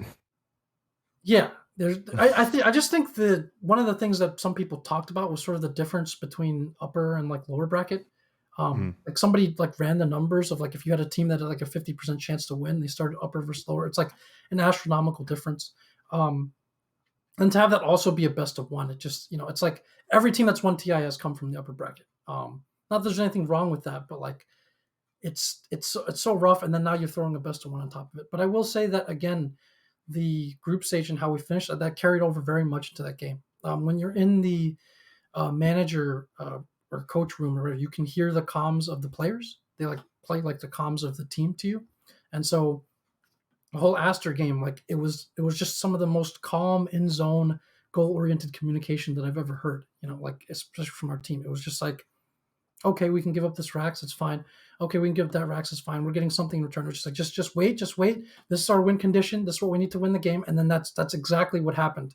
If you remember, like the buyback on Spectre into that fight, and it was such a like a lot of times things aren't going well, things get really hectic, and you start feeding or just people get lost. That game was just like very, very smooth and focused, and that was like, wow, this is the beauty of like team Dota. This is like when it clicks. People were so happy after that game. It wasn't even, again, like, of course it was the win, but it was like how we did it. Like that was such a high point for us. And those are one of the like many special moments. Like I said, like as talent, it's fun and it's nice, but it's not quite as fulfilling, I guess. Those are the things that I will remember, and like those are things that I love about this game and the team side of things that there's just no replacement for. That's cool that they give you the audio. I did not know that. That would have been nice to have when I was in the bowels of this Seattle Supersonics disgusting fucking locker room watching the games. I think that started in like TI9 or something. So okay. All right, let's talk about the new roster. So Yawar, I call him Yawar. Does he really? He doesn't care, right? If I say Yawar, it's just easier. He doesn't care. He's used to it by now. I mean, his official handle is YS, but you can call him Yawar. I love Yawar. Yeah. Quinn Kezu is your position 3. He was also your coach at TI. Milan and Ponlo. So talk to me about how this roster came about and what your hopes and dreams are, Jack. To be entirely honest, after TI, there was this kind of feeling that, like, again, because we put so much into this and because many of the players in this team played together for 2 or 3 years, there was this kind of feeling that it was probably like the last go around for the majority of the group. Either people were going to stop playing, or like people were going to look for like other teams and just like at some point, again, it's such an emotionally exhausting and draining game that you can only go through so much with the same people, right? And like people, there's this feeling that like it was time to move on. And then so afterwards, there were many possibilities and options. Like some people, were exploring or seriously looking at European options. At that point, like I myself was to be honest, I myself was looking at other possibilities. I said, look, if the majority of the team isn't back and it's not the same group, then like the footing that I'm on is also potentially gone, right? So I'm going to go and look at other possibilities too. And eventually it was like Quinn and Yauer that decided to play together again and to build this team. And so, Kezu obviously is someone we worked with as our coach. Great work ethic, very smart guy. In the past, he's had like big opportunities before, but we feel obviously he's matured a lot since then, and he's being empowered in this position on this team, basically as the captain. Milan is one of the options. He was the primary option that we're going to play for Singapore. But for various reasons, like shenanigans with like flight and stuff, he couldn't make it. But during that stretch, we enjoyed playing, like the team enjoyed playing with him. Like he communicated well, and like he made things easier. It felt like for like a lot of other players. So he was like, and he's also played with Kezu before, so it sort of became like a natural option. And then at the 5, obviously, first it became a question of was Avery going to come back, and ultimately he decided not to. And then it was like, if we're getting sort of leadership and captaincy from another position, the 5 doesn't have to be a captain, so it can be sort of like a high skill player, but someone with like who's been spoken highly of, but also has like a lot to prove, because there's this sense of like, like we want people that have this like hunger and like need to prove themselves. And chip on the shoulder is the best fucking thing ever. Yeah. And so, we felt like, again, Panlo he played for, he'd been passed over by a lot of like opportunities in his native region. And again, he just, and then he got together with the players. Obviously, they watch replays and talk about stuff and discuss if it's a good fit. And, ultimately, we decided to go with Panlo. And, at the moment, there's still some concerns with like travel and visa and stuff like that need to be resolved, especially as we're still looking for either sponsorship or an org. So, that hasn't fully been dealt with yet, but we're obviously trying like our best, and we're confident that we'll be able to get him over here like to play for the season, obviously, and hopefully everyone else, the other 2 in Europe, to follow as well, so we can get 5 people together as soon as possible. Okay, very cool. We wish you luck. Yep. Let's talk bias casters. Yeah, true. Man, I was rooting for you guys hard. Every time I predicted you to do well, you did poorly. Every time I predicted the opposite, you did well. So it's like, all right, I should just not care, and you guys would just win TI somehow. So we found that Lyrical and Trent are actually, I think they're our lucky charm, because I think they casted our series against Windstrike a couple years ago in the lower bracket, and they casted our. I don't know if I think they casted the Aster game, and then they casted our SG series, which like we needed a 2-0 out of, and we did. So we found that they're, we want them on our side. It's understandable. They're very positive influence. Meanwhile, we cast the shit show that was No Ping versus Quincy Crew at Animajor, as we talked about. It's very memorable, though. I enjoyed it quite a bit. Well, I will say that, I guess I can reveal this, but, I'm kind of just joking around with, I know Gabe pretty well. We go far back, and Gabe and Trent. And we're joking about like if we're eliminated, what they're gonna say. And they're kind of just like bouncing around different words or ways to phrase it, just to, like needle me a little bit, And then one of the good ones they came up with was Lyrical was like, and with that, like, and with that, like, and I was like, oh God, I hope I never have to hear you say that, and with that, Quincy Cruz, whatever. So thankfully they didn't get a chance to do that to me, but it was really fun to just think about that. And with that, let's move on to the next topic, which is NA region. What are your thoughts on NA? Because, again, I'm biased, you're biased, Cinderen's an idiot, but most people that watch Dota don't really care about NA. It's a joke. EG got second at 2 majors, then shit the bed at TI based on their expectations. You guys didn't do as well as you would hoped at TI. The region, especially with a lot of shuffles, which we'll get to a little bit later, is looking a lot weaker than it did last year, in my opinion. What are your thoughts on on NA as a whole right now? And it's not just NA, but like the Americas, because South America just got dumpstered at TI as well. Yeah, that was kind of surprising, to be honest. Although the teams were struggling going in, but I overall, based on like early in the year, I expected South America to do better, and I expect them to continue to do better because they still have like, there's like investment, there's resources, there's like a big player base still. So I expect them to just get better and better. Yeah, NA's in a rough spot. No two ways about it. Again, we have a tiny player base, which in many ways is being propped up by South American players. There's no depth of like talent. The quality of games is like usually extremely suspect. It's not good. And then again, we're at the intersection where you have like the highest costs and like the lowest returns. Yeah. So, finding any sort of sponsorship or people who want to come in is like why? So, we might be able to get something that makes sense for us and helps us, but it's an uphill struggle. I think the DPC being consistent, I think this is the first time it's basically not been massively overhauled from one season to the next. That definitely helps. But for an NA team, I mean, it's, I'm sure we're the least watched DPC league. Even if you make like a major or whatever, again, 10 of 18 teams don't get anything. So you're not really getting that much prize. You're getting some viewership out of it. Mm-hmm. It's still like TI that really matters. So it's hard to like, it's hard, so, and it's in a tough spot. All right. Tell me this then, because we can combine topics here. You talked about how DPC can give more salary to, based on the region, like the cost of living and whatnot. What can Valve do, or the community, I guess? What can anybody do to make NA great again? Jack? Again? EG1 TI. So okay, there's a precedent. Was that NA being great, or was it EG? Should we ask Suns fan? Because I feel like the last time NA did a 2-3 at TI, Suns fan was a part of making NA great by importing a bunch of players. That's true. Were there any NA players in that team? So, do you remember the BTS skit, the true American hero? Moo is on. Oh, that Moo. That's true. That remains one of the greatest Dota skits ever. Which skit?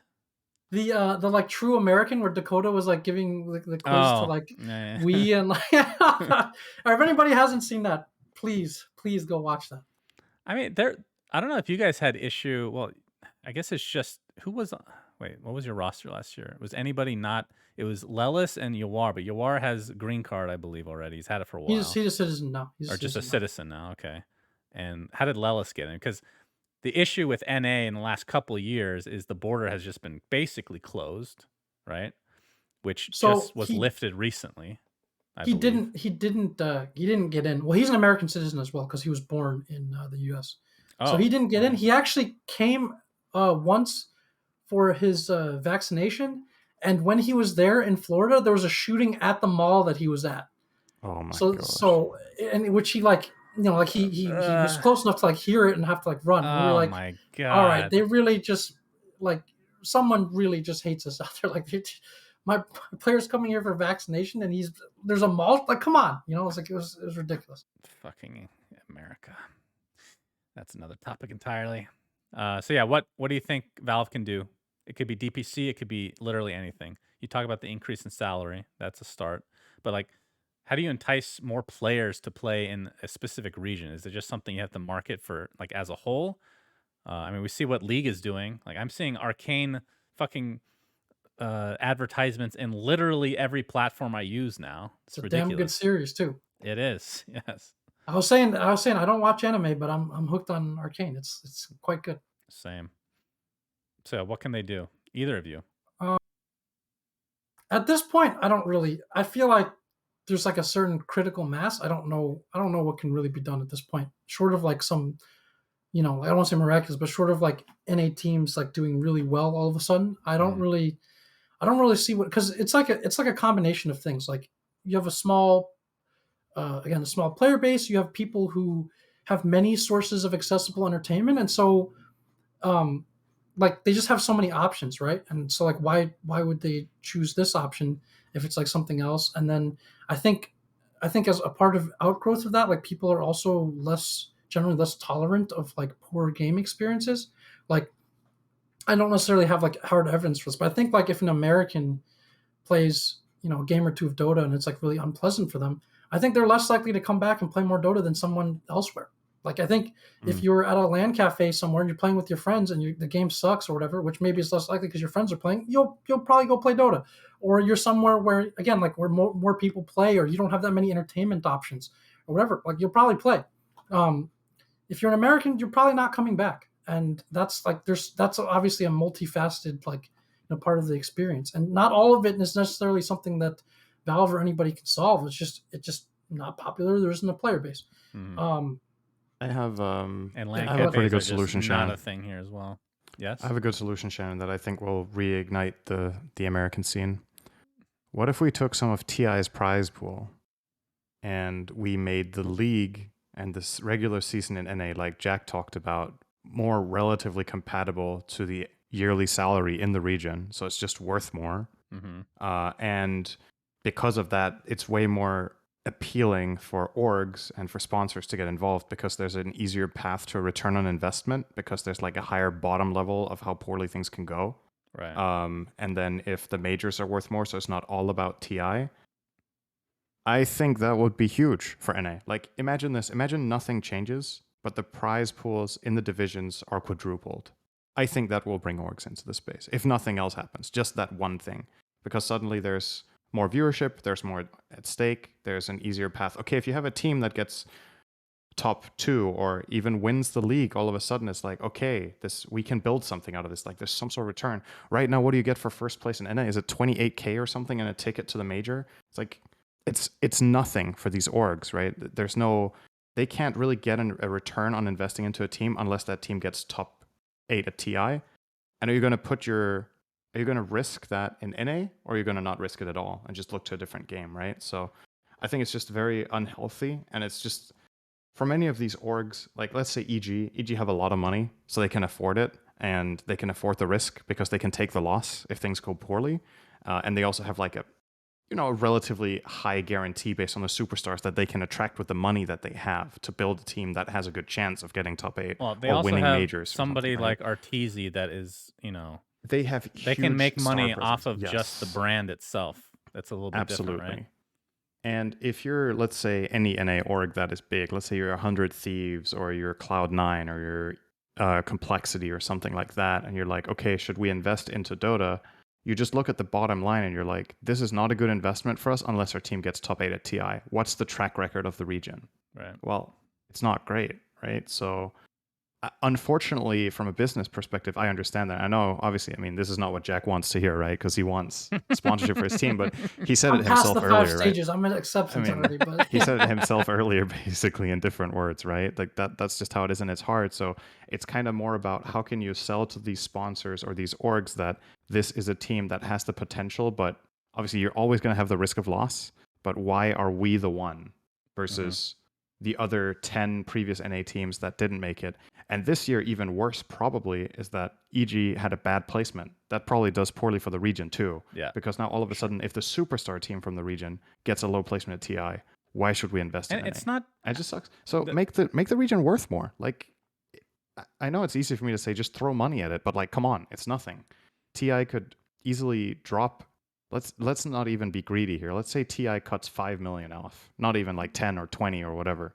That can go so fucking far in nursing these regions and making them relevant and bringing in sponsorships, which in turn then can help organic growth. TI is just dwarfing everything. That's just how it is. And if you look at it from EG's perspective, if you just perception of the community, somebody asks some random person to me, how did EG do this year? Their immediate answer is garbage because they didn't do well at TI. They got second at 2 majors. That's they got 2 fucking major seconds. insane. Yeah. Like, if you look at it from a did full really year well. standpoint, they had a really good year, just a disappointing end. And that happens. So, and unfortunately, that end was worth so much more than their 2 major second finals or second places combined in terms of potential. Like, it's like based on their year, I am shocked that they're actually changing, which we're going to get to this soon. They're changing their lineup because it's like you didn't do well at one tournament literally out of the entire year. That's but fucking it's the crazy. one that matters for everything. So. All right, let's move on to recent events. Jack and Cinderman. DPC regions were announced in terms of who's actually doing the production. So ESL will be doing North America and Europe. Very interesting. BTS has changed from NA to SEA. Epicenter has joined the fray with CIS. I don't think China was announced, but I know obviously Perfect World is involved. I don't know if they've put this on anybody else to do it or if they're doing it themselves, because usually they give it to somebody else. I don't know if you have any inside info on that, Jack. But and then the last one is South America is 4D esports. So an actual South American org is going to be Super in happy to charge see of the that. DPC. So that's really That's cool. great. What are your guys' thoughts? You go first, Jack. Yeah, go first. Jack. I guess I'm a little bit surprised, but I mean ESL does have infrastructure in North America. They're going to run the major, so it's not that shocking. Yeah, the 4D one is nice. Like they ran a couple tournaments during the pandemic era, and it's nice to see that they're able to do that. And there's some very talented people, some who were at TI as well. So that's cool. That's nice to see. And like that's a sign of growth there. You have like an organization there that's homegrown that's like coming up and participating. it's basically the exact, like, how to say, and a perfect example of what you were talking about. NA as a region does not have its own organizer for the DPC, but now South America does, right? So it shows like that potential that even though South America didn't do too hot at TI or whatever, the value of the money that these teams and the region acquires at these international events can make a difference. And in order to obtain the same results in NA, you just need a magnitude of whatever to multiply it by before you can compete, right? So I think there's a huge spillover in what these prize pools do for eyeballs and for sponsorships and the general legitimacy of the esport in the region. And for SA, this was enough that these couple of results that they've had in international Dota have been able to push the casting and the organizing to a level where it can be profitable. And these orgs can start taking over locally. So that's really awesome. And I mean, obviously for me, I'm happy for ESL and I'm happy ESL is doing it because they do a good job. But it would have also been nice if NA had their own representative organizer, right? Yeah, well, let's talk about some omissions. Well, first of all, I'm glad to see Epicenter on this list because they have done some really cool tournaments in the past. But big omissions, Dota Pit is not on this list. They did South America last time. We Play, which we'll talk about briefly, and PGL, who did TI and 2 regions last time around. So I don't have any inside info. Well, I guess I can't talk about some of it, but does this surprise either of you at all? Like We Play is the community favorite. I clearly everybody loves We Play. They are not on this list. Maybe they get a major, maybe they don't, but I think that's a little weird. Dota Pit is smaller. They have occasional tournaments. They haven't really done a major or anything like that. And then PGL that does TI. That's strange, is it not? You could have had PGL do EU and ESL do NA if you wanted to do the division. I don't know what ESL the would perspective not have here. been okay with that. No, I mean EU is the creme de la creme, and NA is of the course. toilet. No offense, Jack. Of course. But I mean, we're all a part of it here. So I don't know. I mean, I don't know how this whole process goes down, right? As far as I'm aware, the organizers apply, and I guess they need to show some sort of proof of concept and proof of finance that they can run it, and that it won't be a shit show. That's something that Valve can support. For We Play, that is definitely not a problem. They've got pockets; they're pretty deep. The tournaments they've run have not been cheap whatsoever, and they've they done have a really an good NA job profiling studio, themselves. an NA studio that's opening Right, any they day even now. have that. Actually, so yeah, that's surprising. Valve have not seemingly been too gracious with We Play in general overall, but yeah, I don't know what it is. It could be some policy thing. It could be, I mean, it's just pure speculation, right? But honestly, with all things considered, the biggest surprise is actually that PGL is not on there, I think. I don't know if it has anything to do with Valve's experience with this TI, how things went down, or if they just don't want to overstack that with PGL already having the TI contract, right? But yeah, that's the bigger surprise. I think Epicenter is a great competitor to We Play in the CS region. I don't feel like this is like a total huge oversight because Epicenter do a great job as well. But yeah, that's pretty much it for me. I can't obviously I can't comment too much on like inside stuff or anything like that, but I think one of the differences last year, you had a very short time window for people to step up and do this. It was like from the time from like announcement to like the execution was very short, so you had to kind of have this all hands on deck approach, like who's here, who can do it. This year maybe a little bit less the case. Also, I think this sort of balance that Cinderen's talking about, where like one of the things you probably want to do if you're going to run it like this is you probably want to foster competition between like the different studios, because you want them to like try to get better and try to do things. I mean, like from an overall scene point of view. And so if you start locking down and securing things for people, or they expect it, then what ends up happening is there's sometimes this race to the bottom phenomenon where they start trying to just cut costs and quality on everything because there's no competition. So there is that aspect of it where it's like, hey, we're going to give you a chance or throw you a bone, like prove you could do it well, and continue to compete. We want the market to decide things, right? So there is that aspect of it. Yeah, and I'm not a big, even though I love ESL because they've employed me in the past, but I don't like the idea of somebody having 2 regions either. I don't know if there weren't enough people submitting applications. I mean, I'm sure we play and I feel like PGL, PGL feels like they just didn't submit because they would have gotten it unless something really bad happened that we're not aware of. But a lot of it's speculation. Speaking of speculation, let's go into our last topic of this evening, Dota Shuffles. So some of these are rumor-based, but it's gotten to a point where I am quite confident that these are real. Some of them? Well, some of them are official as well, but obviously, like the EG roster, I'm 99% sure this is real now, based on who was it? Gabby tried out for them and leaked some of this stuff for both Secret and EG. So let's talk about these rosters, which might make it a little awkward for Jack because these are some of the teams that you're going to compete against now. EG is Arteezy, Abed, Nightfall, Crit, and Jerax. So obviously Jerax coming back. We talked about this previously, Sinner. That's a huge deal. That means we didn't think it was going to happen. Neither of us, right? We did not think we thought it was a fake rumor. Nightfall being it's still not confirmed. Right. Nightfall, that's his original. I mean, first of all, it's random. It's a CIS player coming to the NA now, which happened with Ramses, I guess. Didn't work out too well that time. So a lot of question marks with this team. And I'm going to say this now. I think this is objectively, okay, I shouldn't say objective. This is a very subjective outlook. This is just a worse lineup than they had previously. And I think, number one, Nightfall being offlane, it's a wild card. I have no idea. There's not, like, he's been playing position 1 for so long now that I don't think there's much to go off of. And then we talked about this last time, Senator, the fact that they don't have a shot call. Like, Fly is so underrated. Like, maybe he's not as mechanically skilled as Jerax. I think that's pretty clear. But who is making the calls on this team? Everybody is so quiet. Like that is always the thing that I look for is like, who is their captain and who's making the calls? Nightfall is a very vocal player.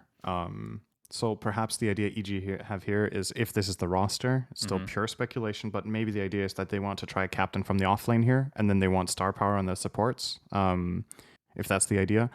Jerax is still a wild card. Like, let's say he comes back. How sharp is he going to be? Like, the guy hasn't played that much Dota in years, unless he's playing on a Smurf that I'm unaware of. He had a short stint with streaming. He was like 7.5 or 8k MMR. He didn't like get super high up.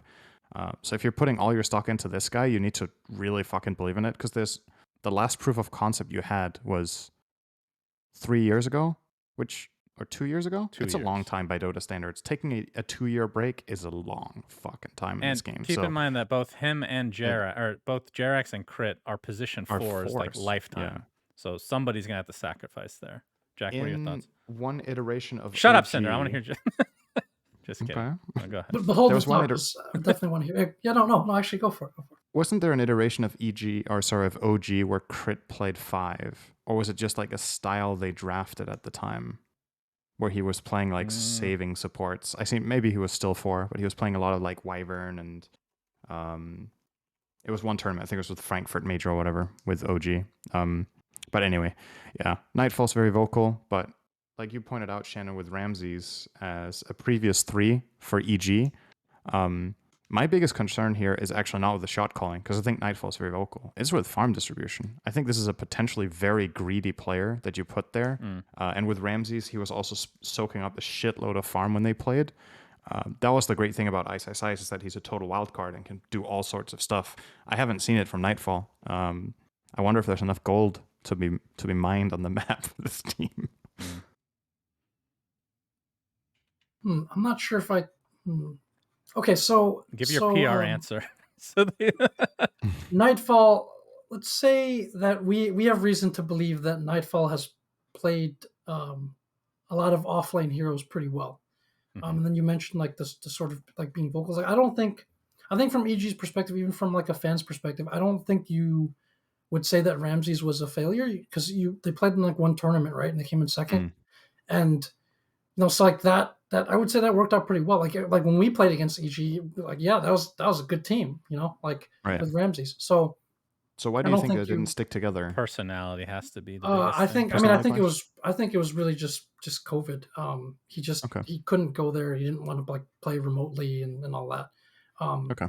and then so yeah, I think like the takeaway from that might be a little different. I think for what were you talking about, like sort of captain or whatever from the offline? I think you're seeing that over the years, this like 5 role has probably changed a little bit.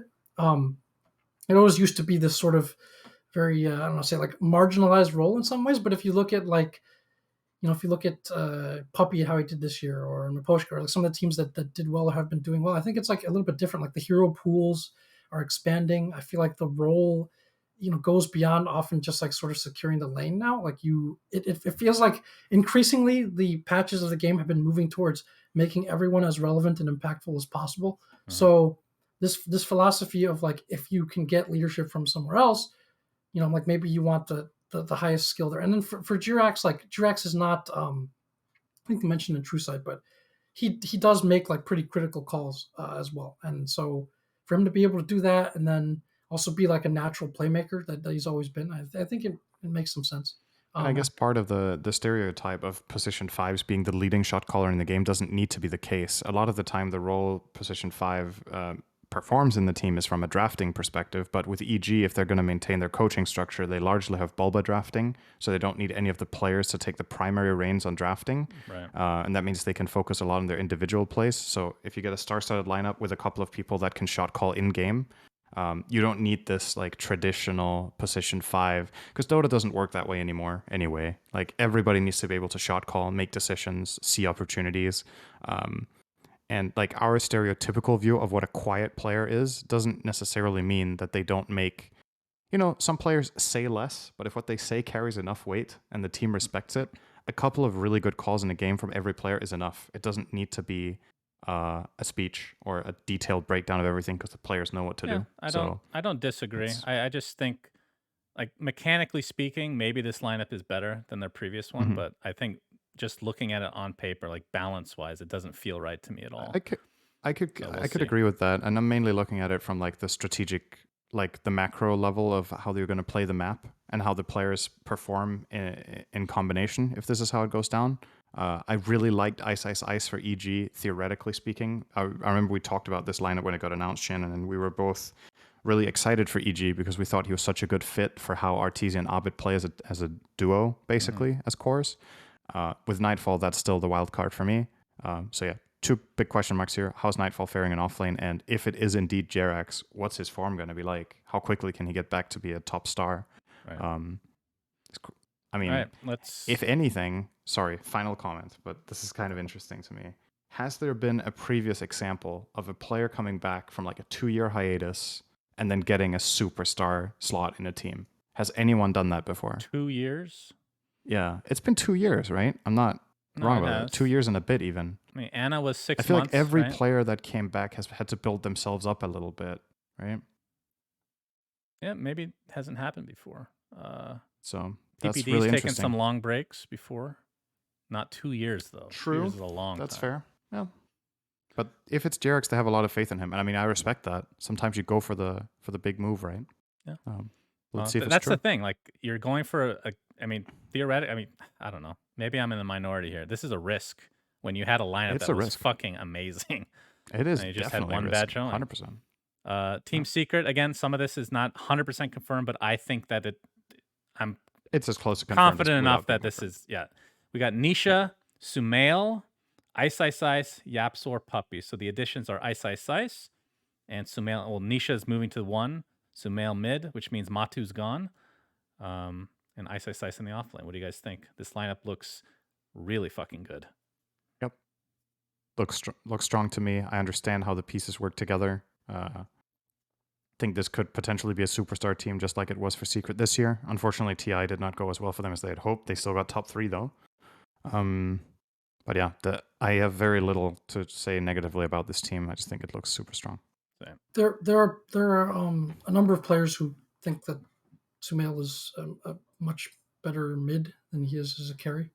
So Right. it's sort of this return to like natural positions that some people have, and like same with like, I mean, Nisha's a pretty good mid, but Nisha was also an incredible carry for like a lot of that stretch too. So there's some element of that. But yeah, it's another like obviously very accomplished star power team. I think one of the things to watch for this group, and I guess Secret kind of did it this year, but I mean it's an open secret, if you will, that like they didn't really play or grind that much for like the second half of the season, leading into TI.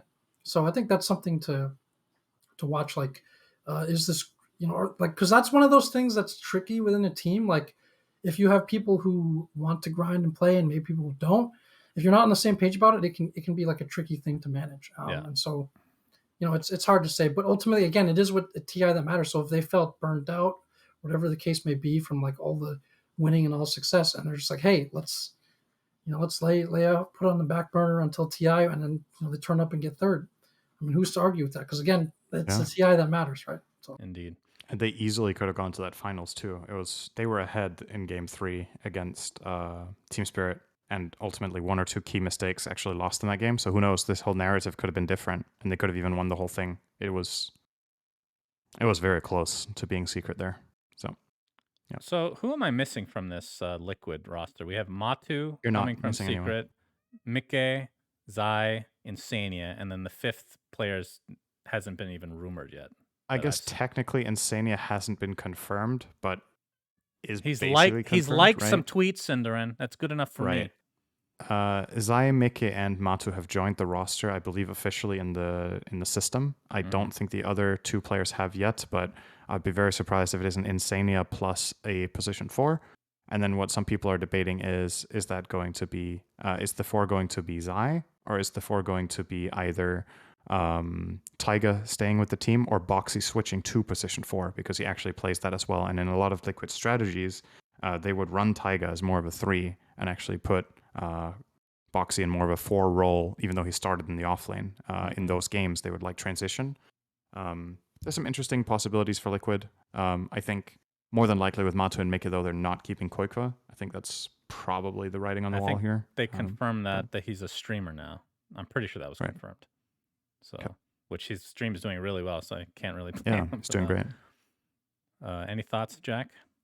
I think it was similar to us. There's another one of those, like it's probably time for a change. Like those guys had been together longer than we had, I think like 4 or 5 years or something. And so, if you don't feel that the ceiling is really changing, or you're moving, like, or maybe arguably even results going backwards a little bit, then yeah, it's time to shake things up a bit. And they got some really high skilled, high profile players. And this is where sort of the value of like a well-run org and all that is very apparent, right? Because like they have so much to offer, I think, in terms of decision making, obviously resources, like lifestyle, just general swagginess and coolness. I think they have a lot to offer. So it's nice to see that they're kind of going back in this direction of like getting like premier like star talent onto their team.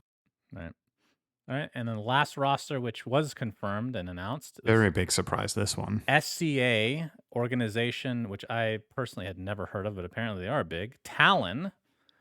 We have Gabby, Mikoto, KP, Hyde, and Fly. So Fly is going to SEA. That was the biggest surprise by far. I think Gabby is a fucking beast, by the way. I love this guy. What are your guys' thoughts here? The 3 cores on this team are, in my opinion, probably top 3 or at least top 5 in the region in every position. You could argue with Gabby, you could argue is he even the best. Mikoto, in many ways, is he the best mid? Like these are some superstars that just haven't had like these huge international results. I think Gabby won 1 major with TNC, if I'm not mistaken. But Mikoto still needs a big breakthrough. He has to be super hungry. He's really fucking good, but hasn't really got there. KP has played at the biggest stage. He got second at TI. Hyde, I have to admit, I don't know very much about, and then Fly speaks for itself. So this is going to be a contender in SEA, I think. Main concern is the whole cultural side of things, like how's Fly going to fit into an SEA dynamic? It's always an interesting question when these rotations between regions happen, but I'm pretty hopeful for them. Yeah, it's an interesting thing. I don't really have too much to add to that. There's some very talented core players. There's always this sort of argument that if the C players aren't leaving and they have like good leadership or captaincy or whatever, it's like it helps them. Like they seem to do pretty well. You can look at March as an example with like T1 or like wherever. So obviously they have a very experienced and accomplished 5 coming in and fly. Yeah, Makoto's been like Makoto and Gabby are both spoken of very highly, I think, by like most players. Like Makoto was just like again always under the radar, but like man, this guy's a really good mid. And then Gabby, I think Gabby was low key one of the most sought after players I think this cycle in like multiple regions. Like there are many possibilities. He's very well regarded as a player. And I think what Gabby and KP won a major together on TNC, I believe. So KP's obviously looking to like prove himself again. He's had some. We can thank Gabby for leaking all the rosters as well, I believe. After not making a couple teams, leaked it for all of us to enjoy. These are the teams that turned me down. Well, here you go, guys. These are the teams. Okay, with that, let's go to our last segment of the day, which is trivia between Jack and Cinderin. Jack, I never lose. Cinderin has lost about 80% of these, so a lot of pressure on you, Jack. To you don't know how statistics work, Shannon. So the first one that Jack gave me for you, Cinderin, I think he's going to have to create a multiple choice now that I look at, because this is way too hard. But Cinderin, what hero does Jack hate the most to play against? Jack, give 4 options. Okay. I don't actually. No. I feel like Cinderin should know this one. I don't know if he gets a multiple If you think he should, choice. Then that's fine by me. Okay. What you could do instead is you give him 2 tries. Creating the multiple choice is too difficult. Shannon, how about you create a multiple choice and then you give him my question first? I literally don't know his correct answer, so that's going to be pretty difficult to do. So. Okay. I mean, hopefully you get it right. Well, think really hard. Better odds than we did in the SAP segment. According to him, you should know this. So think. What hero does Jack hate playing against the most? Yeah, I feel like I should know this, actually. Somehow I should know this, but why? Have you played with Jack before? Has he fallen asleep in any of your games before? But I feel like he talks about, like, whenever this hero gets brought up, he makes sure to talk about it at dinner, how much he fucking hates it. But Wait, while you're thinking about this, now that I brought this up, Jack, what is the whole thing about you falling asleep while playing Dota? Do you have narcolepsy? Jet lag? Extreme jet lag that lasts. The desire for sleep just often overpowers the the other processes that go on. I mean, yeah, I've been jet lagged a lot. My sleep has. This is another sort of, I guess, talent thing, but my sleep has been much worse since I started doing all that stuff, like adjustment to jet lag, obviously getting a bit older, not having the healthiest habits for some time. Well, you're looking pretty, no pun intended, you're looking really jacked these days. Has that helped? Thank you. In any regard? It definitely has, but also like my body has decided to switch to some like biphasic sleep schedule now, where it's like, I used to just sleep all the way through, but now it's like 3-4 hours in, one cycle's done, and then sometimes I get the other cycle, sometimes I don't. So I see. All right, hopefully that's created enough time for Cinderin to guess. Okay. I'm going from a guess. It's going to be Trient. No. Nope. That was not correct. Do I get to just say it, man? There's no way. You said 2 heroes. So I'm sure you. Right, Arc Warden is my second guess. No. It's the Invoker. I'm sure you've probably heard this before. This hero, especially, like I played a lot of pubs with the commentators in China. We would always play against this hero and he would always destroy us. Like, this is the only hero in the game that freaking gets its own runes on demand, except for illusion. This hero has, like, for some reason, a ridiculously good animation and damage. Like, he's super annoying. He's fast. He's invisible. He has these crazy spells, like, from across the map or whatever that combo well with stuff. He just like does so much, and he's so elusive and annoying. And he has the most annoying freaking laugh or taunt. The ha ha ha ha whatever. I can't even imitate it. I'm just getting heated just thinking about it, actually. But and he has a persona. So this hero is like designed in every way to be as infuriating as possible. You fucking hated him already, and then they turned him into an annoying little shit. That's right. All right, that's a good answer. I can respect that. Cinderin? All right. Your question for Jack. Jack, how many TIs has Cinderin played at? Oh, so I feel like we talked about this in Romania. I feel like we had like one of them late night heart to hearts about. But I feel like I missed one during that conversation. So I'm gonna go with 3. 4. Very That's close. incorrect. Wait, But can try to name them. Is it? Oh, okay. Go ahead. So there was the one with escape, right? I think that was 5. That was There 6. that was 6. Okay, Yeah. already. There was like the disaster one. I think that was 3. Which one of them? Which Which one of the disasters do you want? The team The conflagration one. The 3. kebab playing Venno with one hand. Is that the one you're talking about? Yeah, I think so. I think That was That was 2. That was 2. Okay, so Yeah. but is 3 also one of them? Yeah, that was with mouse so sports. 2, 3, and then I don't know if was it 1? Yeah, TM Okay. was the last. Yeah. 1, 2, 3. Not a very memorable performance, I think, in many ways. So you missed 4 and 5, right? Yeah, I was casting at both. Well, you were casting at all of them. You took people's jobs because of it. I did at TI2 on Valve's request cast a bit. They asked me, "Hey, do you want to cast a couple games?" And I was like, "Sure." Sure. I'll take this guy's job, no problem. I should remember these because I remember just again, it's kind of new the scene at the time, but I was like, how much regard and esteem I had for Synderen, and still do, because there are very few players that can do that, who can play at that level and also commentate as well as you do. I don't think there's like how many other. Jack, you've already paid to be on here. You don't need to go. It's good enough. I'm trying to make up for all the basketball stuff earlier by like who else is even, what other comment? It's like Fog, right? Like it was like a regular doesn't work commentator. with Danish people, man. We don't work this way with compliments. It just gets awkward. We don't know how to react, so we just make a joke about it instead of saying thank you. So that's good. I'm also bad with compliments, so we can make each other uncomfortable. Perfect. We should make a team. Continue and get last at TI and then implode. And then some of your players will get picked up by Secret, right? Yeah, that's probably how it's going to go. Yeah. Well, Synderen, I'm sorry about this because you just mentioned that you don't like it, but what is Jack's favorite basketball player? Oh. Well, I have a little bit of a hint with this from the start, I guess. Oh, no, not him. I don't know. I mean, my best Synderen guess based on what I've heard this episode, Michael Jordan. He said no. So pick. All right. Well, he said it wasn't him. It could have been Jeremy Lin. You know, like 5. Oh, I thought you were talking. Wait, did you mean Jeremy Lin when you were saying no, not him? Yeah. Oh, okay. I thought you were talking about. So I went with Michael Jackson.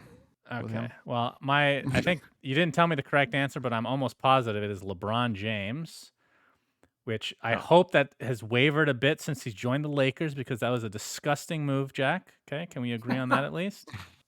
Well, so, I mean, I'll explain this. It's not really for... So, yeah, I still think MJ is the best, the most stylish, the most terrifying, whatever. But the LeBron thing that I've just come to appreciate more is, like, if you think about, like, his sort of upbringing, like, the circumstances that he grew up in, like, again, moving around, like, nonstop, losing his friends, like, just being essentially, like a vagabond for, like, his early years, right? And then consider the fact that, again, it's really the human side of this more than the basketball side. Consider the fact that he had such huge expectations placed on him. Like, he's on the cover of Sports Illustrated and, like, anointed as, like, the next great basketball player when he's, like, 16 years old, right?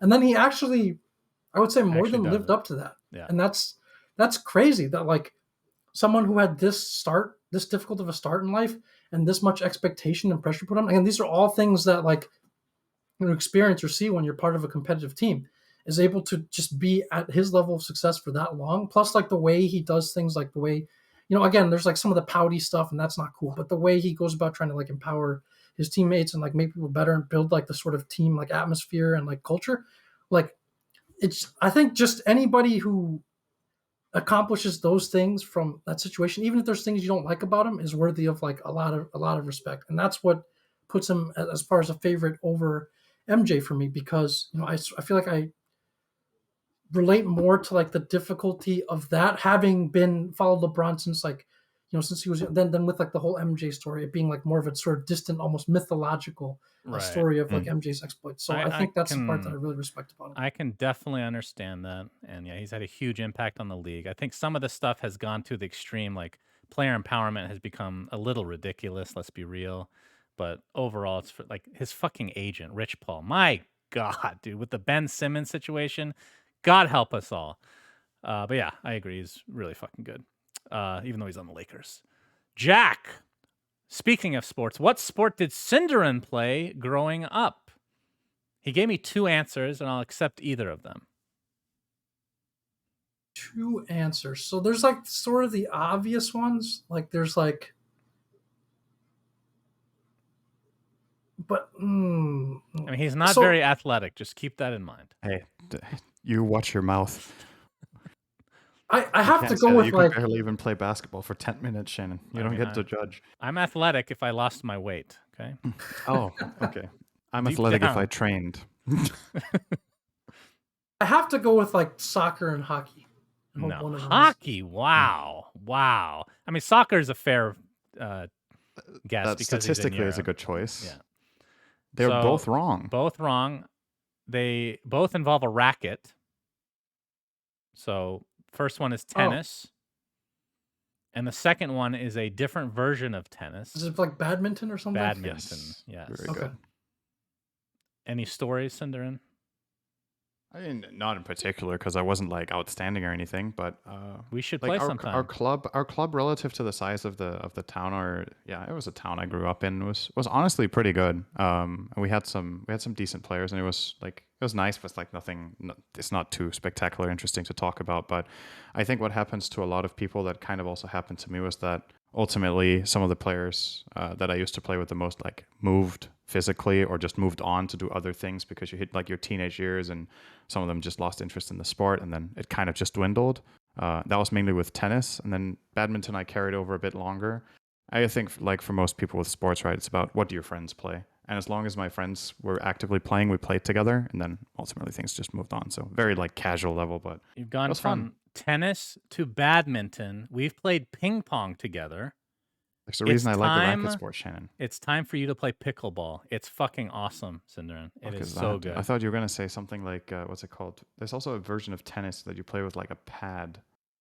Yeah, it's pickleball. Oh, like squash or whatever? Is that pickleball, actually? Pickleball is like, it's as if ping pong, you're on the table as a little miniature guy. That's basically what it is. It's fucking awesome. You have a paddle. It's like a half of a tennis court, essentially.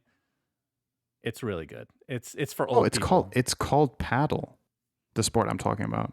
Okay. Paddle is a racket sport. Pickleball is better than paddle, where the fuck that is. Paddle definitely sounds like a racket sport.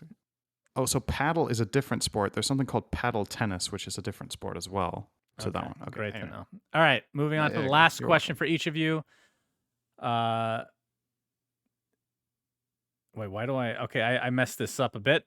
Cinderin, what are Jack's... This is a weird one. What's his favorite fruit or fruits? I'm trying to understand the reason that you wrote it that way. Favorite fruit or fruits? I wanted to give him multiple possible answers. Okay. Oh, so it's kind of like the one with the sports for me that I need to get one right? Yeah. Oh, what do you really like? I'm actually not sure why you would know. I mean, this is on me. This is just a terrible... I was kind of busy and I just... At least you admit it, unlike Cinderin with every one of his fucking questions. It's a little bit harder to come up with like 30 fun facts about yourself than 3, Shannon, okay? I have to do this many times over, and I don't get to recycle it unless... Why? Okay, I'll give you a hint. It has seeds. Or the first one has seeds. You like passion fruit. I'm going to say watermelon. I don't know the answer, by the way. You don't get to guess it. Yes! You don't get to guess it. That is a really good choice, though. That's a great fruit. That's the only time I hate watermelon, by the way. All right, I'll say the other one's... The other one is blueberry. Yes, that's correct. Oh my, you like the worst fruits. They're actually the worst. Blueberry was a late bloomer. I don't know why blueberry stands out to me, though, but I feel like we've had some dessert at some point at an event or whatever, and it was blueberries, and I remember you being excited about that. I think it was some sort of like the little pastries or whatever. No, I think I know what it was. We were at the bar at TI, and there was like a blueberry cider or something, and I made sure I was like, yes, this is great. Yeah, that might have been it. That might have been it. Okay, right. I don't know how people dislike watermelon. There's got to be some... It's so fucking good. I don't like it. It's like... It's one of those fruits where you can... It tastes like dirty water to me. Shannon also doesn't like tomato. Like, just don't trust that guy. I don't like tomatoes either. he can't take tomato. It's like the most If I had basic to and most rank, integral we should have fruit. a fruit tier list. I would legit put We did that, blueberries and Shannon. watermelon at the bottom. That would be my least We've done favorite. it, Shannon. We've already And done melon, that tier cantaloupe, list. cantaloupe And you as put well. tomato really far down. Look, I think watermelon is one of the few that it's like bottom. I can just go on eating watermelon like continuously until I'm forced to stop or run out of watermelon. But like some of the other fruits, like some of the passion fruits or whatever, there's like kind of a limit. You know, like you've had, you know, but watermelon does not have this. All right, limit. I will say I have legit, because I hated it so much as a kid, not had actual watermelon in probably 15 years. So it's possible that I like it now. It is possible. I will admit that. Imagine avoiding that for that long. When's the last time you had a tomato, Shannon? Recently. They suck still. Well, that's okay. The You last tried. time I ate That's a raw fine. tomato was on the show, and I almost vomited. All right, last question That was for fun, Jack. The true test. If Jack watches this show, which again he claimed to, then obviously proven he didn't, and now it's kind of wishy-washy. He kind of watches every now and then. What is Cinderen's dog's name, Jack? I have no idea. I'm not even gonna pretend to think about this one. I have no idea. I knew it. You joined on false pretenses. You lied. Okay, so I think the name of my dog has been asked in 2 or 3 trivia so far with different guests. We could legit ask it every single time. I think we're going to do that from now on. Okay, give you a clue. So It's a vegetable. It's a vegetable you would not want to eat by itself usually. There's some psychopaths out there.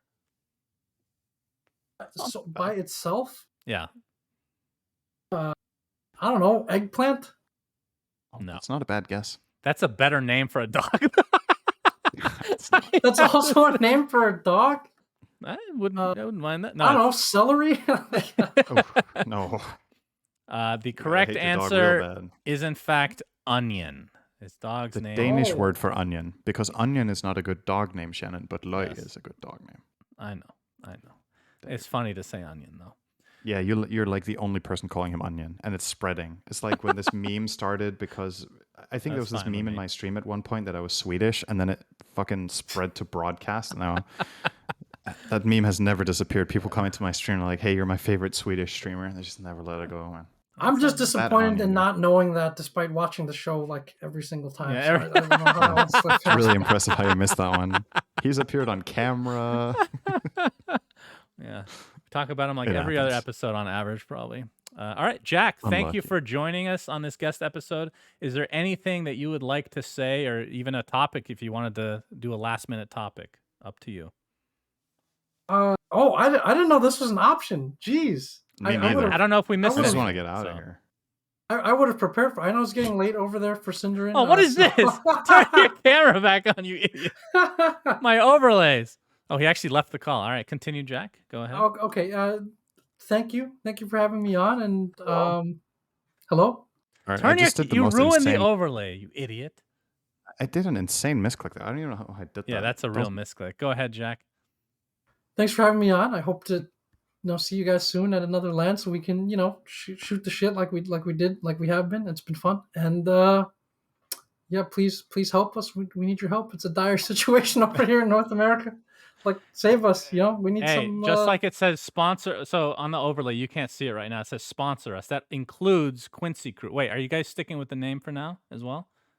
We can only stick with the name if we get enough independent sponsorship. If not, we will be flying someone else's banner, which looks increasingly likely at this point. But, with your help... No, sell out all you want, brother. Please.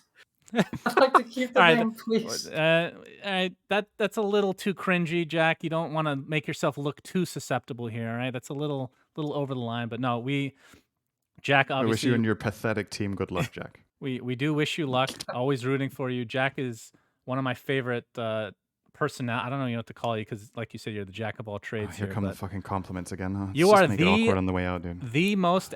this is an insult to Cinderen by me saying this. You are the most eloquent person in the scene. I was leaving anyway. That's period.